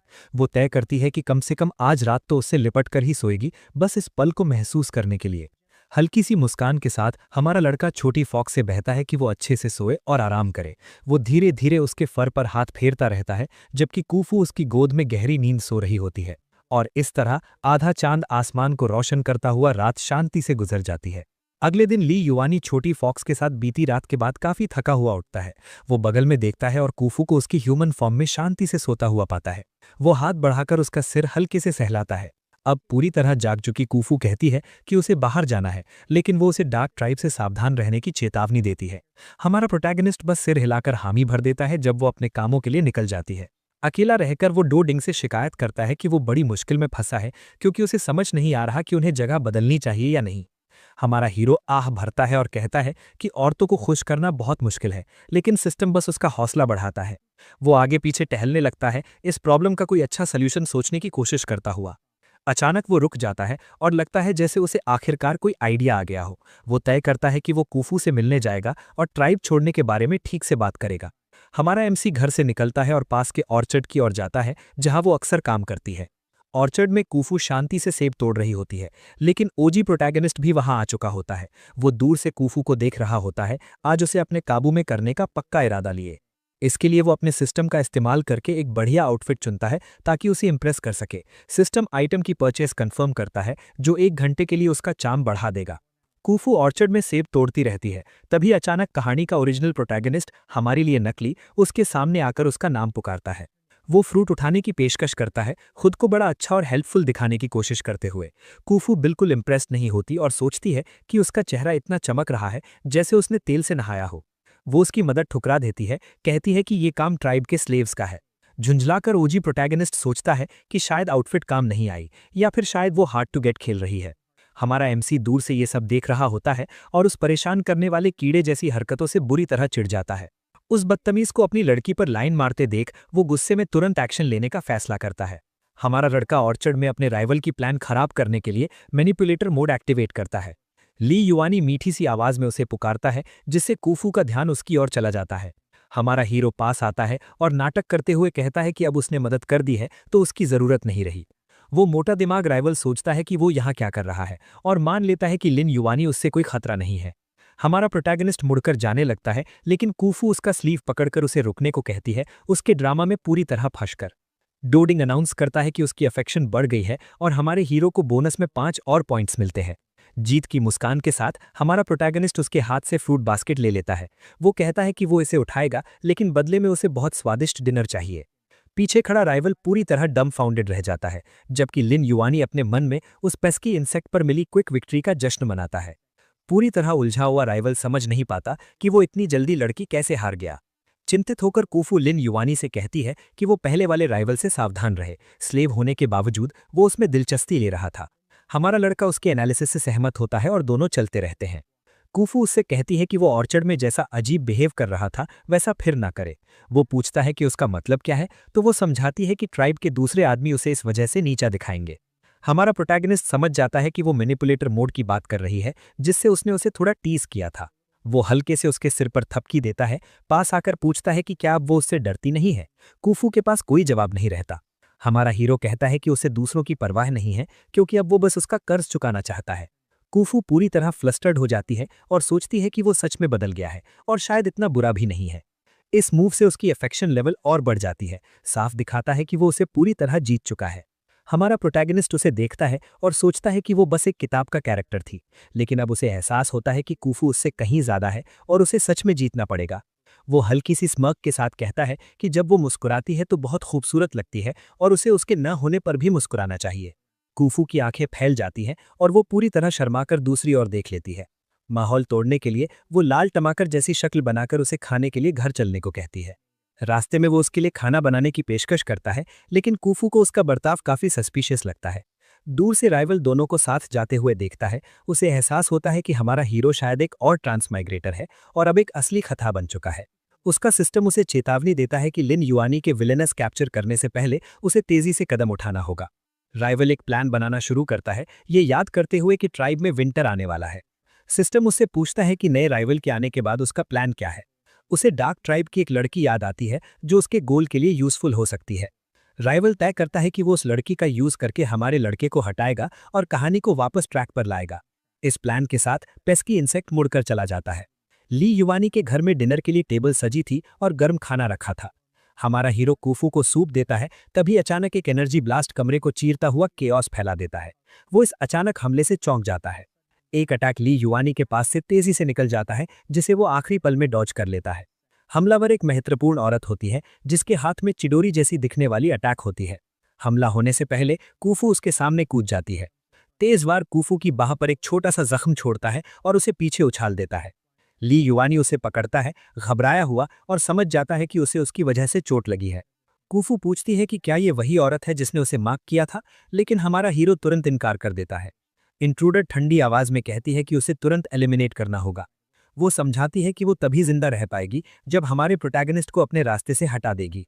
फिर हमें एक फ्लैशबैक दिखता है जहां राइवल उसे ली युआनी को मारने के बदले अपनी स्लेव बनने का ऑफर देता है। वो उसके ट्राइब को पहचान और आज़ादी देने का वादा करता है, लेकिन औरत इस ऑफर को लेकर बहुत सस्पिशियस होती है। दुष्ट मुस्कान के साथ राइवल पूछता है कि वो झूठ क्यों बोलेगा जब वो उससे एहसान मांग रहा है। वापस वर्तमान में वो फिर से ली युआनी पर हमला करने दौड़ती है, अपनी प्लान पूरा करने के लिए। उसका एक और शक्तिशाली अटैक कूफू को सीधे लगता है। एनर्जी ब्लास्ट के बाद वो कूफू को जोरदार किक मारती है। जेनिये लड़ाई की आवाज सुनकर घबरा जाती है और देखने चली आती है। वो डार्क ट्राइब की प्रेजेंस महसूस करती है और मदद के लिए एक एनर्जी स्फीयर तैयार करती है। लेकिन हमारा हीरो भी एक्शन में आ जाता है, अपने हाथ में सुनहरी एनर्जी बॉल बनाते हुए। रहस्यमयी औरत पलटती है, हैरान होकर, जब उसे लिन युआनी की जबरदस्त पावर महसूस होती है। उस जबरदस्त अटैक से वो विलेनस को सीधे घर के बाहर फेंक देता है। वो बुरी तरह घायल होकर गिर जाती है, समझ ही नहीं पाती कि हुआ क्या। एक पल में लिन युआनी उसके जमीन पर गिरने से पहले ही डिस्टेंस बंद करके अटैक कॉम्बो पूरा करता है, उसे फिर से मारते हुए। वार सीधे उसके पेट पर लगता है और उसे जमीन पर पटक देता है। जेनी ये थोड़ा ऑकवर्ड महसूस करती है, ये सोचते हुए कि हमारे हीरो के पास और कितने सरप्राइज छुपे हैं। और जब धूल बैठती है तो हमारा रेजिडेंट बैडएस जरा भी खुश नहीं दिखता, क्योंकि किसी ने उसकी छोटी फॉक्स से छेड़खानी की थी। लिवानी का पैर हारी हुई विलेनस स्टिंग पर रखा हुआ है, जबकि फॉक्स गर्ल कूफू ये सब देखकर पूरी तरह शॉक्ड खड़ी है। फॉक्स गर्ल कूफू को यकीन ही नहीं हो रहा कि उसकी ताकत इतनी ज्यादा है, और वो सोचने लगती है कि कोई इस लेवल पर कैसे लड़ सकता है। फिर हमारा हीरो जमीन पर गिरी लड़की के पास जाता है और बर्फ जैसी ठंडी आवाज में पूछता है, तुझे किसने भेजा? विलेनस अब भी जमीन से चिपकी हुई है, हिल भी नहीं पा रही, क्योंकि हमारे लड़के का पैर उसके पेट पर दबा हुआ है। उसी पल हमारे एमसी का हाथ लाल एनर्जी से चमकने लगता है, जिससे उसके इरादे बिल्कुल साफ हो जाते हैं। हाथ आग की लपटों में घिरा हुआ वो लड़की को धमकाता है, लेकिन वो फिर भी मुंह खोलने को तैयार नहीं होती। लियानी उसे चेतावनी देता है कि अगर वो बोलेगी नहीं तो उसे जिंदा रखने की कोई वजह नहीं है। छोटी कूफू हमारे हीरो को देखती है, अब भी उस जबरदस्त पावर को समझने की कोशिश करती हुई जो उसने अभी अभी दिखाई थी। फिर वो फॉक्स गर्ल की ओर मुड़ता है और पूछता है कि क्या उसके हाथ के अलावा कहीं और चोट लगी है। फॉक्स गर्ल थोड़ा कंफ्यूज होकर पूछती है कि उसने ये सारी टेक्निक्स कब सीख ली। हमारा लड़का कुछ बोल नहीं पाता क्योंकि इस सडन पावर अप के लिए उसके पास कोई सही बहाना नहीं है। असल सच्चाई ये है कि हमारे मेन कैरेक्टर ने डिंग सिस्टम की शॉप से एक पावरफुल नई कल्टीवेशन मेथड खरीदी थी। वो एक कहानी बना देता है कि शैडो ट्राइब द्वारा पकड़े जाने के दौरान उसे कोई डिवाइन एपिफनी मिली थी और वहीं से उसने ये नए ट्रिक्स सीखे हैं। इस छोटी बातचीत के बाद हमारा एमसी फॉक्स गर्ल के साथ वहां से निकलने की तैयारी करता है, लेकिन जेनी ने सब कुछ सुन लिया होता है और उसे लगता है कि किसी तथाकथित डिवाइन रेवलेशन से ये सब सीखना नामुमकिन है। हरी बालू वाली औरत जेनी दूर से सब कुछ देखती रहती है, ये सोचते हुए कि अभी अभी क्या हुआ। फिर उसकी नज़र फॉक्स गर्ल पर जाती है और वो महसूस करती है कि घायल होने के बावजूद कूफू में कुछ खास है। जेनी महसूस कर सकती है कि फॉक्स गर्ल के अंदर एक इनफाइनाइट पोटेंशियल छिपा हुआ है जो किसी चीज से सील किया गया है। मुस्कुराते हुए हरे बालों वाली औरत सोचती है कि इस गांव में उसे काफी दिलचस्प चीजें मिली हैं। उसी समय कुछ विलेजर्स वहां पहुंचते हैं और सामने का नजारा देखकर दंग रह जाते हैं। हमारा मेन कैरेक्टर समझाता है कि शैडो ट्राइब का एक सदस्य घुसकर उसे और कूफू को मारने आया था। बाकी विलेजर्स गुस्से में आ जाते हैं, सोचते हुए कि दुश्मन की इतनी हिम्मत कैसे हुई कि वो उनके इलाके में घुसे। फिर उनमें से एक आदमी देखता है कि शैडो ट्राइब का इंट्रूडर अब जिंदा नहीं है। विलेज चीफ पूछता है कि ये किसने किया। हमारा हीरो शांति से जवाब देता है कि ये उसी ने किया। वो आदमी चौंक जाता है, लेकिन लियानी कहता है कि सबसे जरूरी बात यह है कि दुश्मन अंदर कैसे घुसा। हमारा एमसी पहले से शक करता है कि इसका रिश्ता उसी आदमी से है जिसे उसने पहले डिंग सिस्टम की धमकी दी थी। फॉक्स गर्ल चीफ को बताती है कि गांव में एक ट्रेटर है जिसने इंट्रूडर की मदद की है। लियानी जोड़ता है कि विंटर आने वाला है, इसलिए वे सिर्फ बड़े रिवॉर्ड के लिए ही हमला करेंगे। ये सुनकर विलेज चीफ सीधे हमारे लड़के को देखता है और पूछता है कि क्या उसने हाल में किसी को नाराज किया है। हमारा हीरो बेवकूफ बनने का नाटक करता है, कहता है कि कोई उसे सीरियसली नहीं लेता, लेकिन अंदर ही अंदर वो सोचता है कि चीफ काफी शार्प है। फॉक्स गर्ल कूफू से उस आदमी की याद दिलाती है जो उसके पीछे पड़ा था और कहती है कि 10 में से 9 बार वही कल्प्रिट होता है। विलेज चीफ गुस्से में आ जाता है क्योंकि कूफू लिवानी की सर्वेंट है और हमारा लड़का सस्पेक्ट का नाम शीतयान रुई बताता है। चीफ को याद आता है कि यही आदमी शेल्टर मांगने आया था और वो तुरंत गार्ड्स को उसे पकड़कर लाने का आदेश देता है। कुछ ही देर में शीतयान रुई गार्ड्स के साथ लाया जाता है और वो पूरी सिचुएशन को लेकर काफी काम दिखता है। चीफ सीधे मुद्दे पर आता है और कहता है कि लिवानी को शक है कि उसी ने उसे फंसाया है, लेकिन शीतयान रुई इनोसेंस अकार्ड खिलता है, कहता है कि किसी पर आरोप लगाने के लिए प्रूफ चाहिए। विलेज चीफ उसकी बात से सहमत लगता है, कहता है कि उसकी बात में दम है और वो क्रिमिनल जैसा नहीं दिखता। फिर सस्पेक्ट हमारे लड़के की बुराई शुरू कर देता है, कहता है कि वो तो बस एक स्लैकर है जो पकड़ा गया और अजीब हालात में लौट आया। वो शक पैदा करता है, पूछता है कि दुश्मन द्वारा पकड़े जाने के बाद हमारा मेन कैरेक्टर सुरक्षित कैसे लौट आया। हमारा हीरो चिढ़कर जवाब देता है कि वो लड़ सकता है और थोड़ी किस्मत भी साथ थी। इस पर फॉक्स गर्ल कूफू आगे बढ़कर अपने मास्टर का बचाव करती है, कहती है कि उसने इंट्रूडर को अपने हाथों से मारा है। विलेज चीफ पूछता है कि क्या ये सच है, और फॉक्स गर्ल पुष्टि करती है कि उसने सब कुछ अपनी आंखों से देखा है।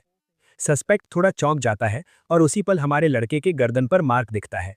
वो मार्क दिखाकर सबको बताता है कि ये शैडो ट्राइब का निशान है जो उसके बिट्रेयल का सबूत है। सस्पेक्ट आत्मविश्वास से मुस्कुराता है, सोचता है कि अब हमारा लड़का उसके सामने टिक नहीं पाएगा। हमारा हीरो आह भरता है, जानता है कि ये सब समझाना मुश्किल है और बहस करने से हालात और बिगड़ेंगे। तो लियानी चीफ को बताता है कि वो और कूफू यांगशान शहर जाने वाले हैं दुश्मनों से बचने के लिए। वो मानता है कि उसे मार्क किया गया है और अगर वो रुका रहा तो जिसने उसे मार्क किया है वो उसे ढूंढ लेगी।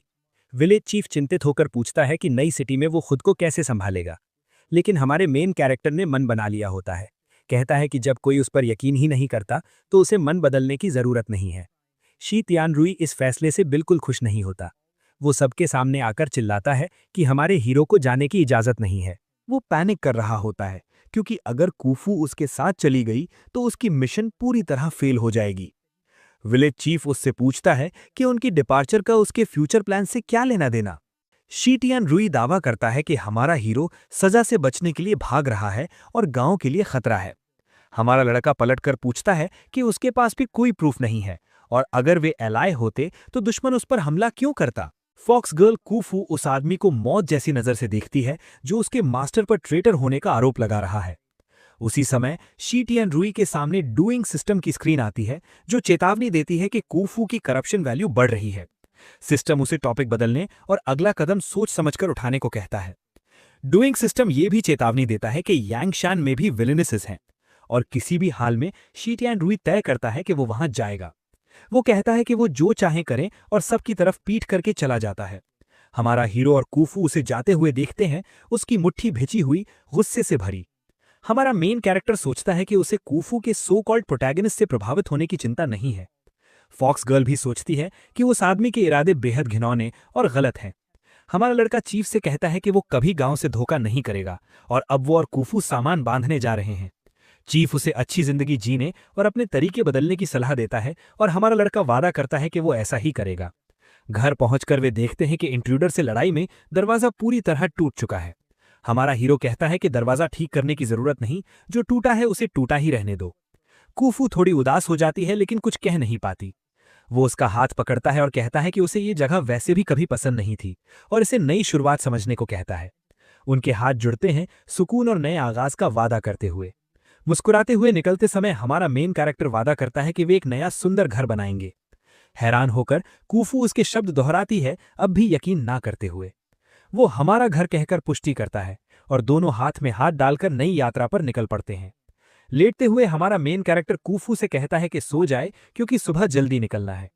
फॉक्स गर्ल पूछती है कि टूटे दरवाजे के साथ वे कैसे सोएंगे। हमारा हीरो जवाब देता है कि यहां कुछ भी कीमती नहीं है और अगर कुछ है तो वो सिर्फ वही है। फिर लुआनी पूछता है कि क्या वो उसके साथ सोना चाहेगी, जिससे फॉक्स गर्ल पूरी तरह फ्लस्टर्ड हो जाती है। वो समझाता है कि ये सिर्फ सेफ्टी के लिए है और ये उनकी आखिरी रात है, वो कुछ स्केची नहीं करेगा। वो ये भी कहता है कि वो चाहे तो एनिमल फॉर्म में बदल सकती है। कूफू थोड़ी हिचकिचाती है लेकिन आखिरकार एक अहम फैसला लेती है। वो बिस्तर पर बैठती है और चेतावनी देती है कि अगर उसने कुछ किया तो वो पूरी ताकत से लड़ेगी। सब तय होने के बाद कमरे में आग जलाई जाती है ताकि अंधेरी रात में रोशनी रहे।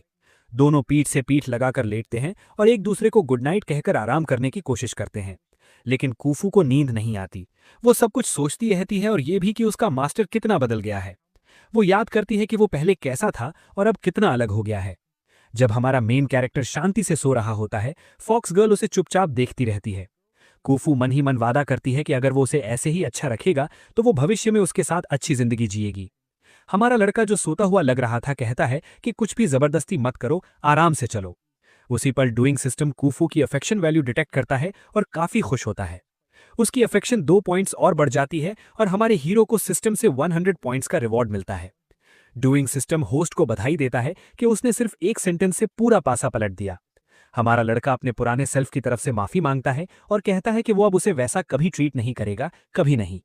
उसकी बातों से पिघलकर फॉक्स गर्ल उसे जोर से गले लगा लेती है। मुस्कुराते हुए वो भी हामी भरती है, उसके साथ नई जिंदगी के वादे से बेहद खुश दिखाई देती है। रात गुजर जाती है और अगली सुबह हमारा हीरो वापस घर आ चुका होता है, थोड़ी देर आराम करने के लिए। जागते ही हमारा प्रोटैगनिस्ट खुद को कूफू को देखते हुए पाता है जो उसके बगल में सो रही होती है। वो सोचता है कि वो बस एक ग्रे हार्ट दूर है उसे पूरी तरह जीतने से और उसे कोशिश जारी रखनी होगी। उसी पल कूफू धीरे धीरे लंबी नींद के बाद हिलने लगती है। चौंकते हुए वो जागती है और देखती है कि हमारा हीरो पूरी रात वहीं उसके पास बिस्तर पर सोया रहा। कूफू कहती है कि वो पिछली रात बहुत गहरी नींद में सोई थी, उसे कुछ भी महसूस नहीं हुआ। वो जवाब देता है कि अच्छा है, 2 लोगों के साथ ज्यादा गर्मी रहती है और वो अब उठने ही वाला है। ली युआनी उससे कहता है कि वो सामान पैक करना शुरू करे क्योंकि वो बाद में लौटकर उसकी मदद करेगा। कूफू पूछती है कि क्या इतने अचानक निकलना कोई जरूरी बात है। हमारा लड़का समझाता है कि वे यांगशन शहर जा रहे हैं और उसे कुछ पेपर वर्क निपटाना है। वो उसके सिर पर हल्के से हाथ फेरता है और कहता है कि उसके लौटने तक इंतजार करे। इतना होते ही सिस्टम उसे बधाई देता है लेकिन याद दिलाता है कि अभी और भी विलेनेसेस को बचाना है। ये कहकर हमारा प्रोटैगनिस्ट शहर में जरूरी काम निपटाने के लिए घर से निकल जाता है, लेकिन दूर से ज़्यानी ली युआनी को देख रही होती है और सोचती है कि वो पैकिंग छोड़कर क्यों चला गया। अचानक हमारा हीरो हवा में गायब हो जाता है, जिससे हरे बालों वाली औरत पूरी तरह कंफ्यूज रह जाती है। ज़्यानी सोचती है कि उसने इतनी ताकतवर डिसअपियरिंग स्पेल कहाँ से सीखी। फिर उसके मन में आता है कि अगर वो उसे डिवावर कर ले तो वो टेक्निक खुद के लिए चुरा सकती है। अपने जख्म भर चुके देखकर वो तय करती है कि वो भी उसे सिटी तक फॉलो करेगी। इधर हमारा हीरो उस गुफा की ओर दौड़ रहा होता है जहां टिंगशॉन्ग उसका इंतजार कर रही होती है। वो 5 पॉइंट्स में खरीदे गए मांस की टोकरी के साथ खुश मिजाज पहुंचता है और उसका नाम पुकारता है। ये सुनते ही काले बालों वाली विलेनेस सामने आती है और छलांग लगाकर उसकी बाहों में कूद जाती है, उसे जोर से गले लगाती हुई। वो उस पर सवालों की बौछार कर देती है, लेकिन हमारा लड़का उसे शांत होने को कहता है और अंदर चलने को बोलता है। ली युवानी बताता है कि उसे चिंता थी कि उसके पास हाइबरनेट करने के लिए खाना नहीं होगा। फिर वो जोड़ता है कि वो जानता है कि वो असल में हाइबरनेट नहीं करती, इसलिए उसे उसके जख्मों के लिए डॉक्टर लाना होगा। अचानक टिंगशुआंग गंभीर हो जाती है और उसे वहीं रुकने को कहती है। वो शक करते हुए पूछती है कि वो आखिर जा कहाँ रहा है। हमारा हीरो समझ जाता है कि वो काफी शार्प है, तो वो सावधानी से मांस की टोकरी जमीन पर रख देता है। वो मजबूती से उसके हाथ पकड़ता है, हालात को शांत करने की कोशिश करते हुए। वो कसम खाता है कि वो उसे कभी छोड़कर नहीं जाएगा, बस उसके सोते समय उसके जख्मों का इलाज करना चाहता था। टिंगशुआंग कहती है कि उसे फिर भी डर लग रहा है, लेकिन वो बस उसे नर्म मुस्कान के साथ देखता है। हमारा हीरो उसे गले लगाता है और कहता है कि वो उसके डिस्ट्रस्ट को समझता है, क्योंकि उसका सफर बहुत मुश्किल रहा है। वो वादा करता है कि वो इतना स्ट्रांग बनेगा कि उसे एक स्टेबल लाइफ दे सके। सिस्टम अनाउंस करता है कि उसका अफेक्शन लेवल बढ़ रहा है। हमारा लड़का पूछता है कि क्या उसने कभी उससे झूठ बोला है। टिंगशुआंग पुष्टि करती है कि नहीं, और एक गुलाबी हार्ट दिखाई देता है। सिस्टम सेलिब्रेट करता है कि उसे एक साथ 80 पॉइंट्स मिले हैं। जब हमारा प्रोटैगनिस्ट उसके बालों की खुशबू लेता है, ली युवानी खुद को पूरा स्कमडैग महसूस करता है, लेकिन डिंग उसे दिलासा देता है, कहता है कि ये वर्ल्ड पीस और उसकी सर्वाइवल के लिए है। काले बालों वाली विलेनेस और करीब आती है और पूछती है कि क्या वो जाने से पहले फिर से ऐसा कर सकते हैं। वो प्रोवोकेटिव नजर से उसकी ओर बढ़ती है और हमारा हीरो पूरी तरह फ्लस्टर्ड हो जाता है, उसके गाल लाल पड़ जाते हैं। वो पैनिक करने लगता है, सोचता है कि ऐसी इनविटेशन को कौन मना कर पाएगा। हमारा एमसी फिर फोर्थ वॉल तोड़ते हुए ऑडियंस से पूछता है कि उसे क्या जवाब देना चाहिए। ली युवानी उसे अपनी बाहों में उठा लेता है, लेकिन साफ कहता है कि ये सिर्फ एक मैसेज होगा और इससे आगे कुछ नहीं होगा। काली बालों वाली विलेनेस शरारती मुस्कान के साथ सहमत हो जाती है, काफी संतुष्ट दिखती हुई। कुछ देर बाद रात हो जाती है और हमारा हीरो टिंगशुआंग से विदा लेकर घर लौटता है। घर पहुंचकर वो अंधेरे में कूफू को पुकारता है, उसे बताता है कि वो वापस आ गया है।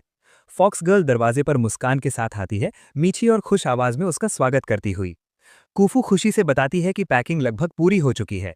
हमारा प्रोटैगनिस्ट सफर के लिए लाए गए कुछ मछलियां और एक मुर्गी मेज पर रखता है।